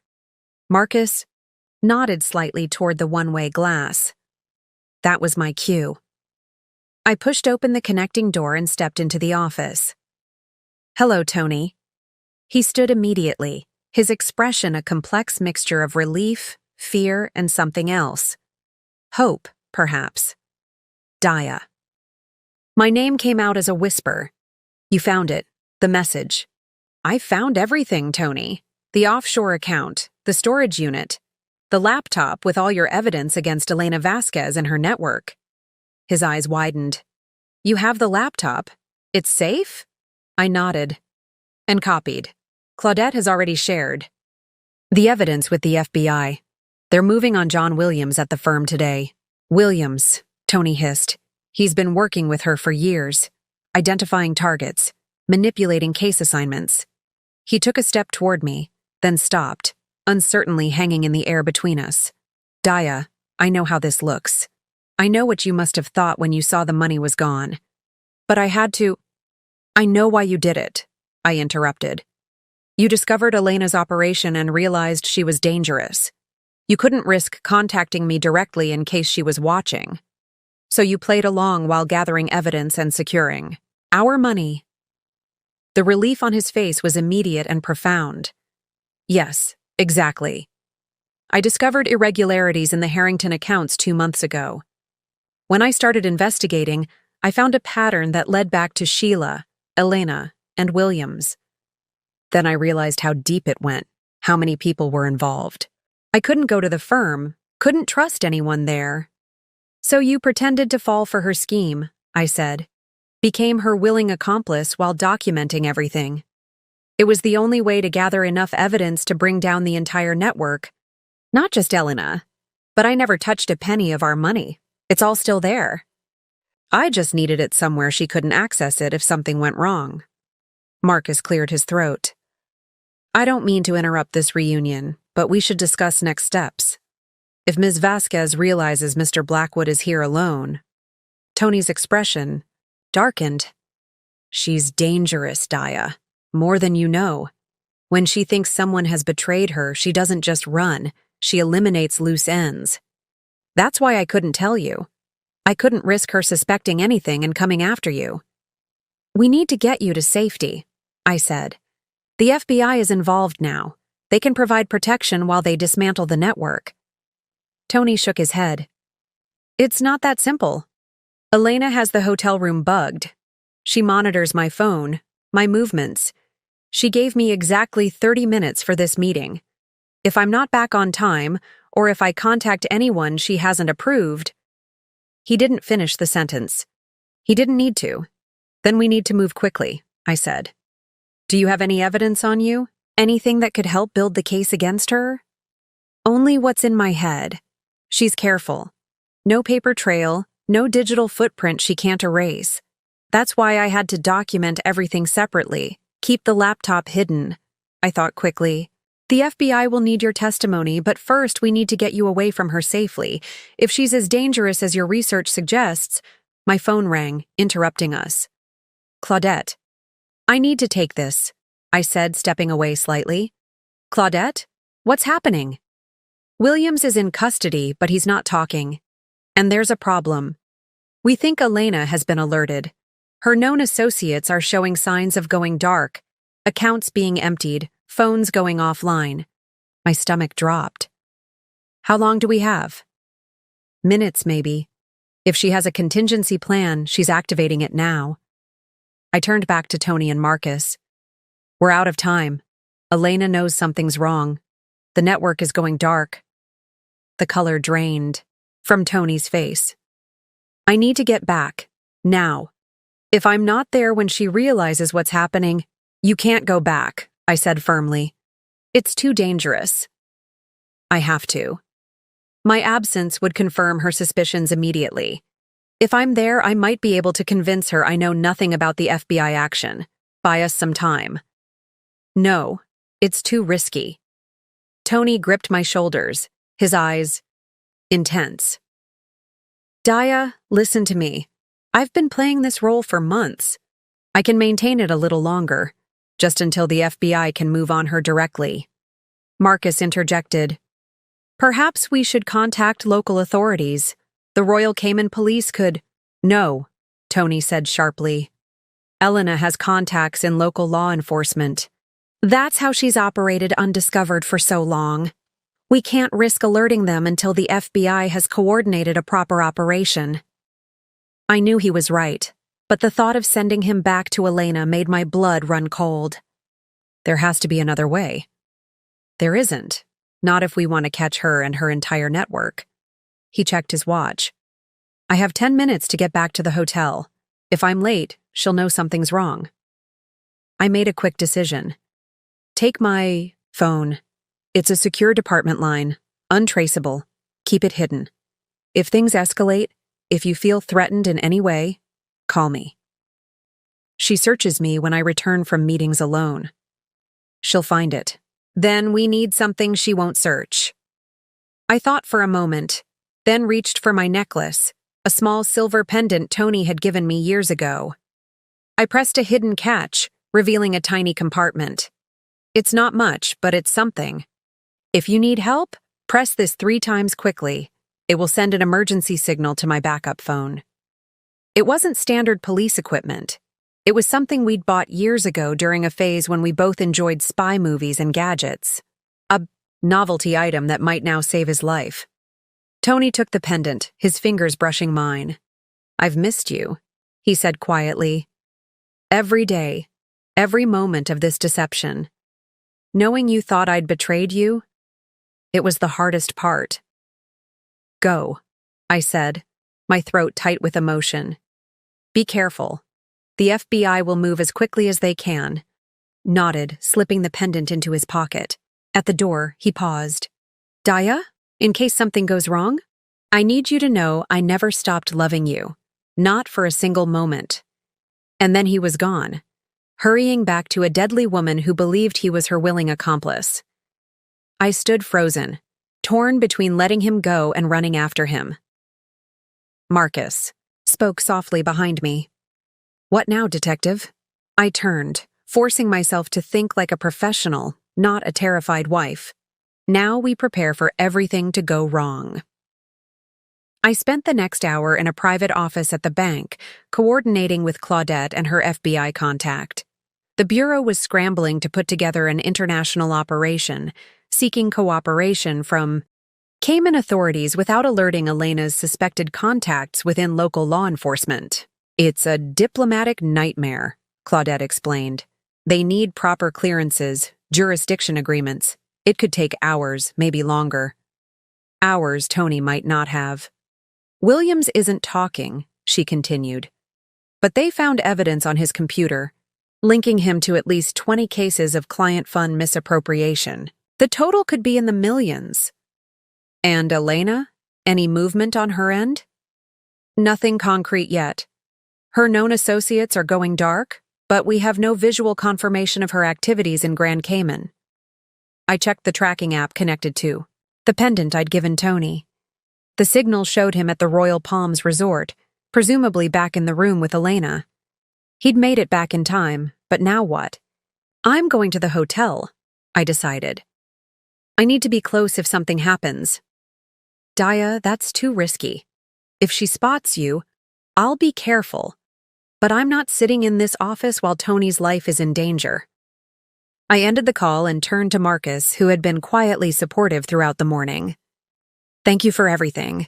If Tony returns to the bank for any reason, I'll contact you immediately, he promised. Outside, I hailed a taxi to take me to a cafe across from the Royal Palms. From there, I could monitor the hotel entrance while remaining relatively inconspicuous. I ordered a coffee and settled at an outdoor table with a clear view. My backup phone showed Tony's signal still at the resort. No emergency beacon had been activated. That was something, at least. Minutes stretched into an hour. I ordered another coffee, ignoring the curious glances from the waitstaff at my prolonged presence. My mind raced through scenarios, contingency plans, worst-case possibilities. Then my phone buzzed with a text from an unknown number. Checking out of hotel. Elena says business contact arriving with private boat, moving to marina. Help. Tony. Had found a way to text me. My pulse raced. A private boat meant Elena was planning to leave the island. If she got Tony on a boat, away from witnesses, away from help. I immediately texted Claudette. Elena moving Tony to marina. Possible. Escape plan with private boat. Need FBI to coordinate with Coast Guard now. Then I called for the check and hurried to my rental car. The Grand Cayman Marina was about 15 minutes away. If I hurried, I might get there before they boarded. As I drove, my phone rang. Claudette. FBI is contacting Cayman authorities and Coast Guard, she said without preamble. But they're still working through jurisdiction issues. It could be 30 minutes before they can mobilize. Tony doesn't have 30 minutes, I said, my voice tight. If she gets him on that boat... Daya, listen to me. Do not approach them directly. Elena, Vasquez has killed before. She won't hesitate to eliminate both Tony and you if she feels cornered. I knew Claudette was right, but the thought of standing by while Tony was taken away was unbearable. I have to do something. Observe only. Get a description of the boat, any identifying information, which direction they head. That's what the authorities will need for an intercept. I agreed, but even as I said the words, I knew I wouldn't stand by if Tony was in imminent danger. The marina came into view. A sprawling complex of docks filled with everything from modest fishing boats to luxury yachts. I parked at the public entrance and hurried toward the main walkway, scanning the crowd for Tony and Elena. I spotted them. At the far end of the marina, walking toward a sleek white yacht where a man in casual business attire waited. Elena had her arm linked through Tony's, a seemingly affectionate gesture that I now recognized as control, not intimacy. Tony's posture was stiff, his movements mechanical. I kept my distance, moving behind groups of tourists and boaters, using my phone to take photos of the yacht. It was large, maybe 90 feet, with the name Cassandra on the stern. I texted the information to Claudette along with photos, then edged closer, trying to hear their conversation. I was still too far away to make out words, but Elena's body, language was animated, excited. Tony's remained rigid, cautious. The man waiting at the yacht greeted Elena with kisses on both cheeks. Clearly they knew each other well. He gave Tony a more reserved handshake, then gestured for them to board. This was it. If Tony got on that boat, he might never come back. I scanned the marina desperately for any sign of authorities, any potential allies. Nothing. Just tourists, boat owners, and marina staff, none of whom understood that they were witnessing a potential kidnapping, or worse. My phone buzzed with a message from Claudette. Coast Guard mobilizing, ETA 25 minutes, stall if possible, 25 minutes. Too long. I watched as Elena guided Tony up the gangway to the yacht. The businessman followed, speaking into a radio, likely instructing the captain to prepare for departure. I had seconds to make a decision. Let Tony go and hope the Coast Guard could intercept the yacht before anything happened to him, or intervene now and risk escalating an already dangerous situation. In that moment, Tony glanced back toward the marina. A quick, furtive look. His eyes scanned the crowd, and for a brief moment, they locked with mine. He gave an almost imperceptible shake of his head. A warning. Stay back. Then he reached up and adjusted his collar, his fingers briefly touching the pendant I'd given him. 3 quick taps, the emergency signal activated on my phone. He was telling me he was in immediate danger. I had no choice. I moved quickly toward the yacht, mentally reviewing my options.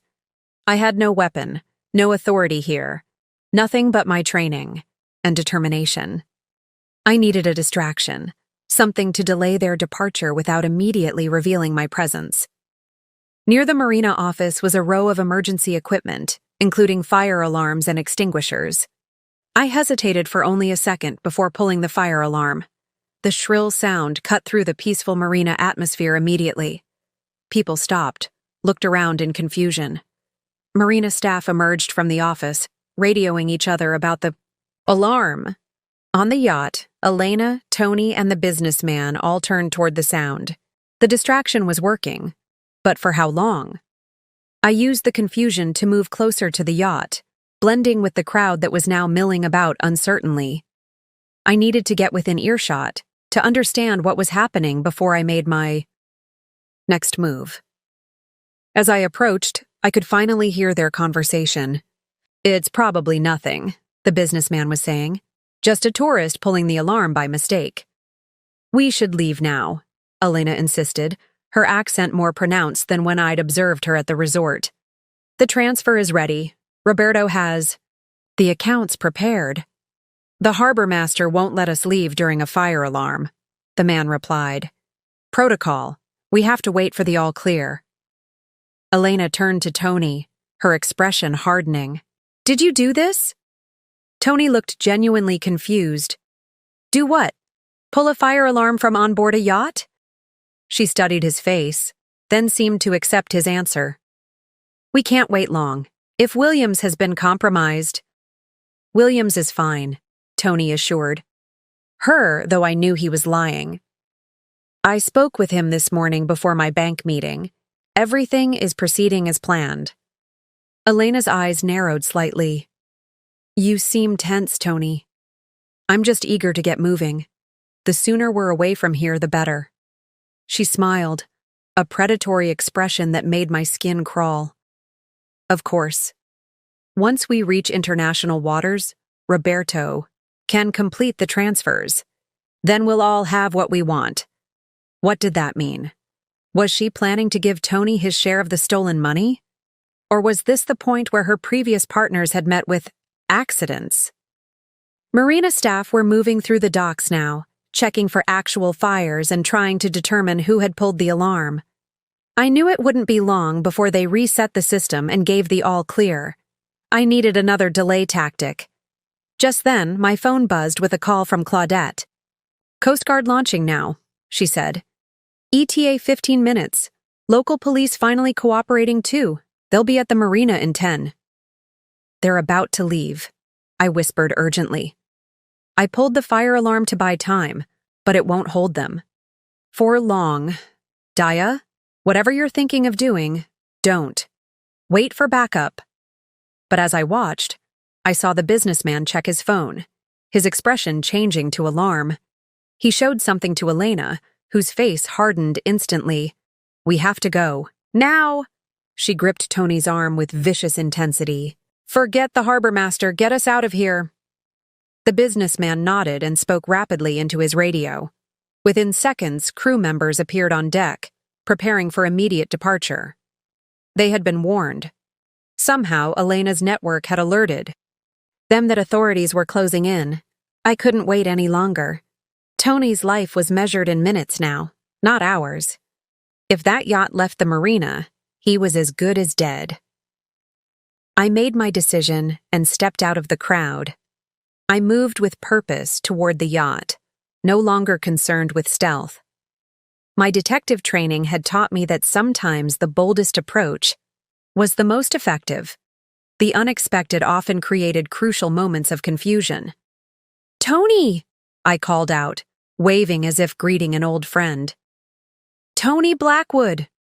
All three figures on the deck turned toward me. Elena's face registered shock, then fury. The businessman looked confused, and Tony's expression was a complex mixture of terror and relief. "Your wife has been trying to reach you," I continued, maintaining my casual demeanor as I approached the gangway. "Something about an urgent family matter." Elena's hand tightened on Tony's arm. "Who is this?" she demanded, though I could see in her eyes that she already knew. Tony recovered quickly, professional instincts taking over. "A colleague from the firm," he said smoothly. "Daya Matthews. She handles some of our criminal defense cases." I flashed a bright smile, extending my hand toward Elena as I stepped onto the gangway. You must be Sheila. Tony's mentioned you. I'm in Grand Cayman for a conference and spotted Tony by chance. What a small world. Elena didn't take my offered hand. Her eyes had turned calculating, assessing the threat I posed. We're about to depart, she said coldly. I'm afraid Tony doesn't have time to chat. It will only take a minute, I insisted, continuing up the gangway. Family emergency and all that. The businessman stepped forward, blocking my path. This is a private vessel, Ms. Matthews. You're not authorized to board. I met his gaze steadily. And you are? John Reynolds, he replied, the lie evident in his slight hesitation. The owner of this yacht. Interesting, I said, pulling out my phone. Because according to maritime registration records, the Cassandra is owned by a shell company registered in Panama, which traces back to a holding company in the British Virgin Islands. I was bluffing, but the flash of uncertainty in his eyes told me I'd hit close to the mark. Elena stepped forward, her demeanor shifting from cautious to threatening. I don't know who you really are or what you want, but you need to leave. Now. Actually, I said, reaching into my pocket and pulling out my detective badge. I'm Detective Dea Matthews, Westlake Police Department, and I have some questions about an offshore account containing stolen funds. Tony's eyes widened in alarm. This wasn't the approach we had planned. But I needed to create confusion, to disrupt their dynamics long enough for backup to arrive. Elena's expression hardened. You have no jurisdiction here, Detective. True, I acknowledged. But the FBI does have jurisdiction over international financial crimes involving U.S. citizens and institutions. They're very interested in you, Elena Vasquez. That name, her real name, hit like a physical blow. Elena flinched, then recovered, her hand moving subtly toward her handbag. Tony, I said calmly. Step away from her. Elena laughed, a cold sound with no humor. He won't. Tell her, Tony. Tell your wife who... You really are. What you've really been doing. Tony's face was pale, but his voice remained steady. Daya already knows everything, Elena. About Williams, about the client accounts, about your entire operation. It's over. For a moment, Elena looked genuinely surprised. Then her expression transformed into something truly frightening, rage, mixed with a cold calculation. You've been playing me, she said softly. For how long? Since the Morgan account, Tony admitted. The numbers didn't add up. I traced the discrepancies and found a pattern going back years. You, Williams, Roberto here.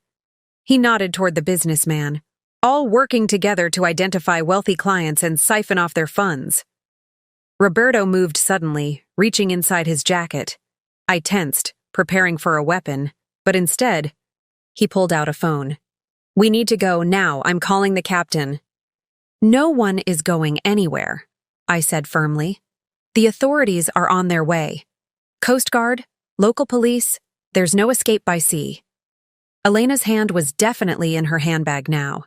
I kept my eyes on her, acutely aware that she was likely armed, and increasingly desperate.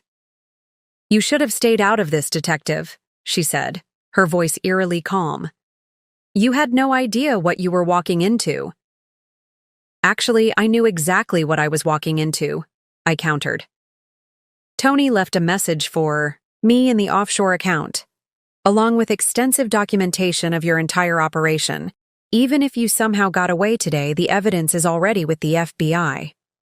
Tony took advantage of Elena's momentary shock to step away from her, moving closer to me. It's true, Elena. Everything's been documented. The client accounts, the transfer, patterns, your previous identities, Sheila Moreno, Ana Diaz, Carmen Fuentes, all the same person, all with the same pattern of stealing and disappearing, sometimes leaving dead partners behind. Elena pulled her hand from her handbag, now holding a small pistol. Back up, she ordered, pointing it at both of us. Both of you, against the railing. We complied slowly. I kept my voice calm, remembering my hostage negotiation training. Think about what you're doing, Elena.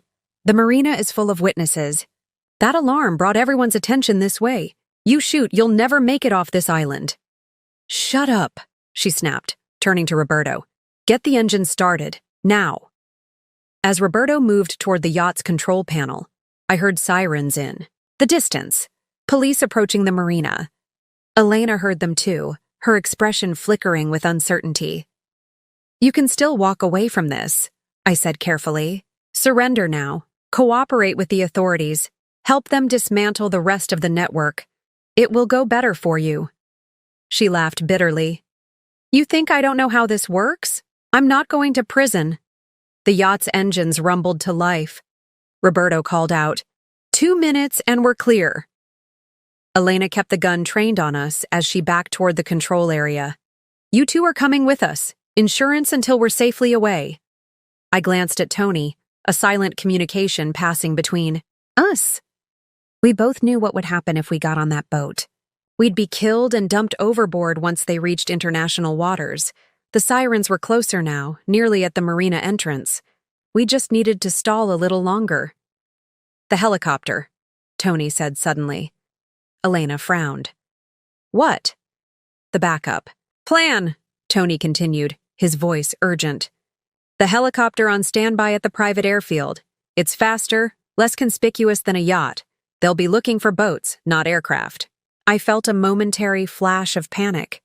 Was Tony actually helping her escape? Then I caught his subtle glance toward the marina entrance. He was buying time, creating confusion.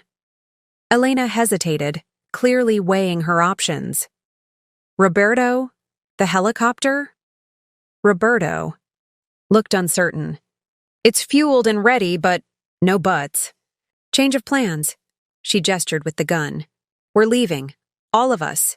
Now. As she turned slightly to address Roberto, Tony moved. It was a small movement, barely noticeable, but I recognized it from years of watching him play basketball. A subtle shift of weight before a quick pivot. In one fluid motion, he lunged forward, grabbing Elena's wrist and forcing the gun upward. I moved simultaneously, driving my shoulder into her midsection.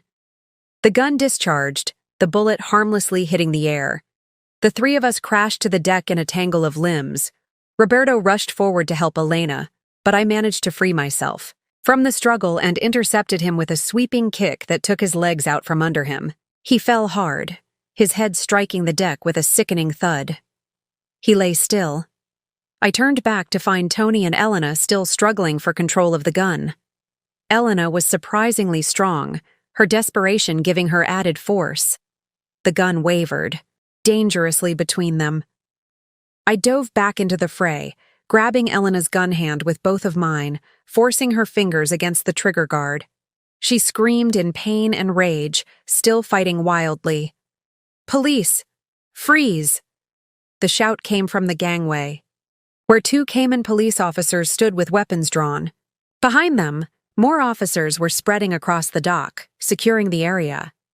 Elena went still, recognizing the futility of continued resistance. The gun clattered to the deck as the officers rushed aboard to secure Elena and check on the unconscious. Roberto, Tony, and I sat back, breathing heavily. For a long moment, we just looked at each other, the reality of what had just happened, what had almost happened, sinking in. Then, without warning, Tony pulled me into a fierce embrace. I thought, I'd lost you, he whispered. When I saw you walking toward the yacht, I thought she was going to kill you right there. I held him tightly, feeling his heart racing against mine. I couldn't let her take you. Not after I finally understood what you'd been doing, what you'd risked to protect me and those clients. The police separated us gently, needing to take our statements. Over the next hour, the marina became a flurry of activity as FBI agents arrived, coordinating with local authorities. Elena and Roberto were taken into custody, their rights read to them by agents with jurisdiction over international financial crimes. A medical team examined Tony and me, treating our minor injuries, bruises, scrapes, the lingering effects of adrenaline. Through it all, we stayed close, reluctant to be separated again. As the sun began to set over the marina, an FBI agent named Harrington approached us with news. "We've secured Ms. Vasquez's hotel room and found extensive evidence of her operation," he reported. "Multiple phones, false identification documents, account information for dozens of potential targets. Combined with the evidence you've already provided, Mr. Blackwood, we have more than enough to put her away for a very long time." "And the rest of the network?" Tony asked. "Williams? The others?" "Williams is cooperating now, providing names and details. We're coordinating with agencies in multiple countries to round up the remaining members of the organization. Your documentation was instrumental in mapping the entire structure." I felt a surge of pride for what Tony had accomplished, the risks he had taken, the careful evidence he had gathered, all while maintaining a deception that must have been agonizing. "What about our money?" I asked, the practical question finally surfacing now that the immediate danger had passed. "The offshore account will be frozen temporarily as evidence," Agent Harrington explained. "But since you can clearly demonstrate it contains legitimately obtained personal funds, it should be released back to you within a few weeks. In the meantime, we can authorize emergency access if needed." Tony shook his head. "We're not hurting for immediate funds. I just want to make sure it's secure." "It is," Harrington assured us. "And I want to acknowledge what you both did here. Mr. Blackwood, your work documenting this operation was exceptional. And Detective Matthews, your actions today likely saved lives. Not just your husband's, but potentially future victims of this organization." As the agent left us to continue coordinating the operation, Tony and I found ourselves alone for the first time since the confrontation on the yacht. We sat on a bench overlooking the now quiet marina, the lights of police vehicles still flashing in the distance. "I'm sorry," Tony said quietly, "for putting you through this, for making you believe I'd betrayed you." "You did what you had to do," I replied.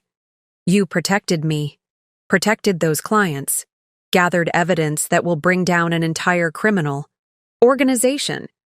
But the pain I caused you—" He looked at me, his eyes filled with regret. "I saw your face at the bank this morning. I know what you must have felt when you discovered the money was gone, when you thought I'd left you for another woman." I took his hand in mine. Yes, it hurt, more than I can express. But now I understand why you did it, and knowing you were willing to risk everything, including my trust, to do the right thing. That means something, Tony. It means everything. He squeezed my hand. I meant what I said in that message. I never stopped loving you. Not for a moment. As we sat there, watching the moon rise over the Caribbean, I realized something profound had shifted between us. The betrayal I had feared hadn't been real, but the courage Tony had shown, the moral compass that had guided him through months of dangerous deception, that was real. More real than I had ever known. "Let's go home," I said softly. Tony nodded, a genuine smile breaking through his exhaustion. Home sounds perfect. 3 months after the events in Grand Cayman, our life had found a new normal, different from before, but stronger in many ways. The FBI operation against Elena Vasquez's network had been a resounding success.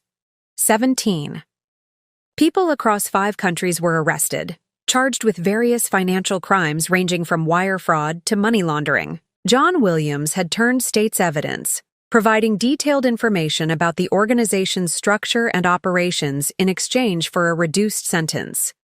Elena herself faced multiple felony charges in the United States, along with outstanding warrants in 3 other countries. The evidence Tony had gathered, combined with Williams's testimony, had created an airtight case. She would likely spend decades in prison. Our money had been released from the offshore account after 6 weeks, just as Agent Harrington had promised. We transferred it back to a domestic account, a joint account that we now monitored together. Tony had insisted on complete financial transparency moving forward, a change I welcomed. His law firm had undergone significant restructuring in the wake of the scandal. Several partners had been implicated in the scheme, leaving the remaining leadership scrambling to salvage the firm's reputation. Tony had been offered a senior position in the reorganized structure, a recognition of his integrity in uncovering the fraud, but he had declined. "I need a fresh start," he told me. "Somewhere I can practice law without the shadow of what happened." I understood completely. My own return to the police department had been complicated. On one hand, I was praised for my role in uncovering an international financial crime network. On the other, I had clearly bent rules and protocols in my pursuit of justice. Lieutenant Reeves had been supportive but clear.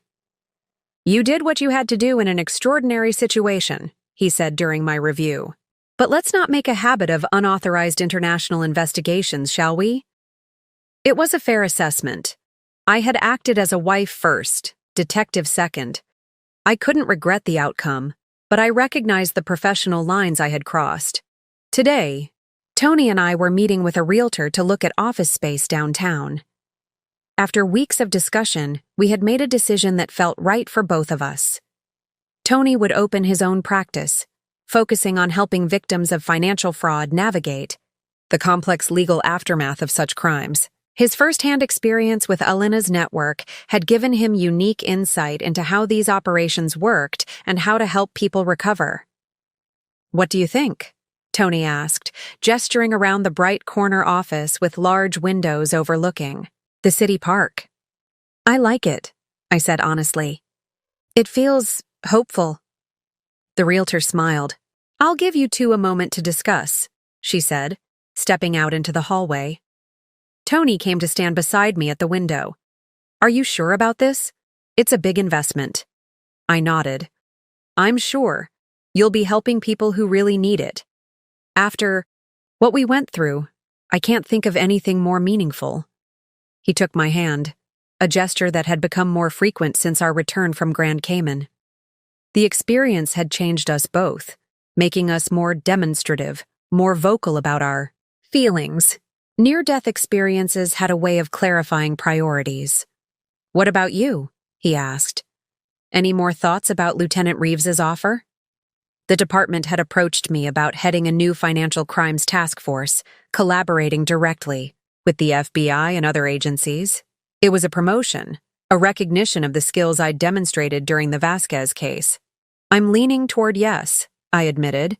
"It feels like the right direction, using what we went through to help others, just like you'll be doing with your practice."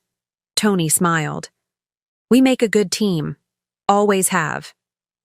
"Even when we're on opposite sides of the world, apparently," I teased, though the memory of those painful days still carried an edge.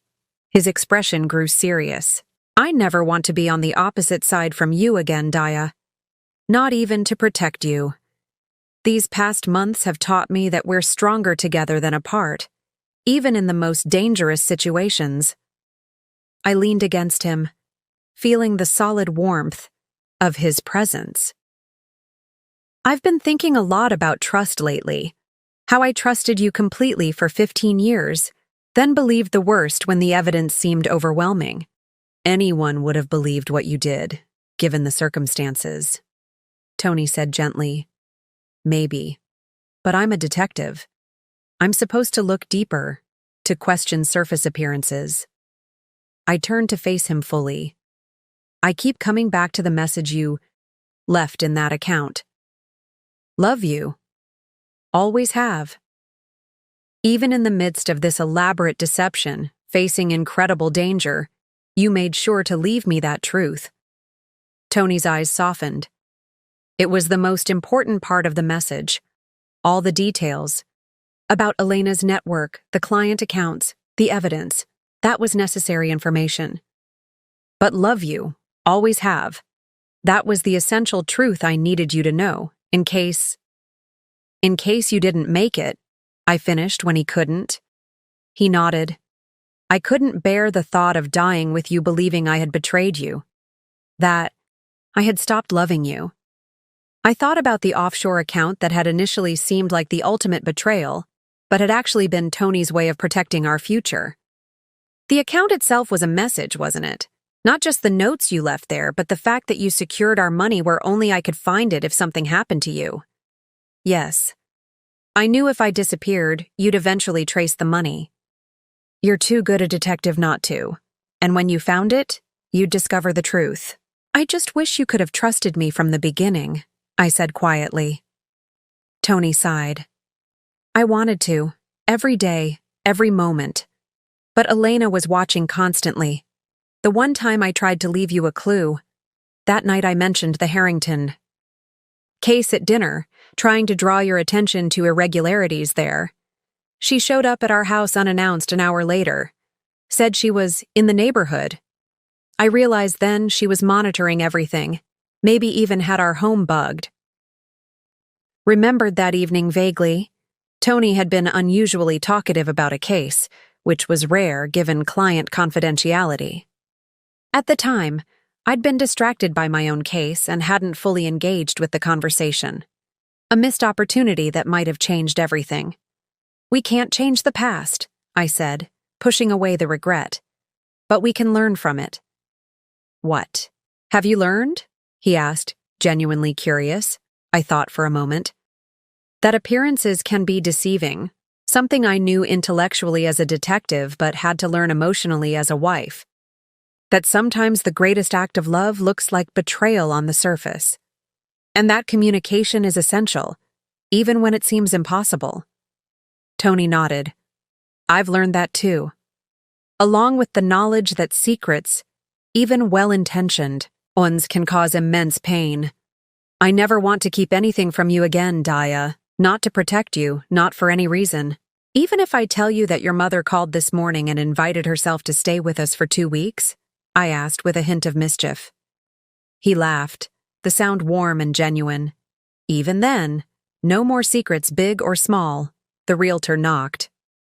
Gently before re-entering the office. Have you decided?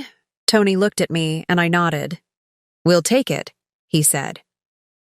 As we finished the paperwork and headed back to our car, a sense of rightness settled over me.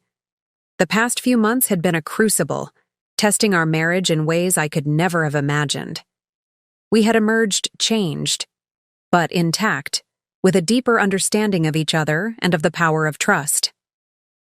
That evening, we sat on our back porch, watching the sunset with glasses of wine, a simple pleasure that now felt like a luxury after everything we'd experienced. I got the final report from the FBI today, Tony said. They've recovered almost 80% of the stolen client funds. The rest is still being traced through various offshore accounts, but they're confident they'll find most of it. That's good news, I replied. Those people deserve to get their money back. It made me think about our money, Tony continued. How close we came to losing everything we'd worked for. I took a sip of wine, considering his words. You know, when I first discovered the money was gone, it wasn't really about the dollars. It was what it represented. Our future, our plans, our dreams together. Losing that hurt far more than losing the actual funds. And now? Now I know that our future isn't in a bank account. It's in what we build together, what we choose to do with each day we have. I looked at him. This man I had almost lost, whom I had mistakenly believed had betrayed me in the most painful way possible. I would rather have you and no savings than all the money in the world without you. Tony reached for my hand. I felt the same way in Grand Cayman. When Elena was planning our escape on that yacht, all I could think about was finding a way to warn you, to make sure you knew the truth. The money meant nothing compared to that. We sat in comfortable silence for a while, watching as the sky shifted from blue to pink to deep orange. Do you ever think about what would have happened if you hadn't found the message? Tony asked eventually. If you hadn't come to Grand Cayman? The question sent a chill through me despite the warm evening.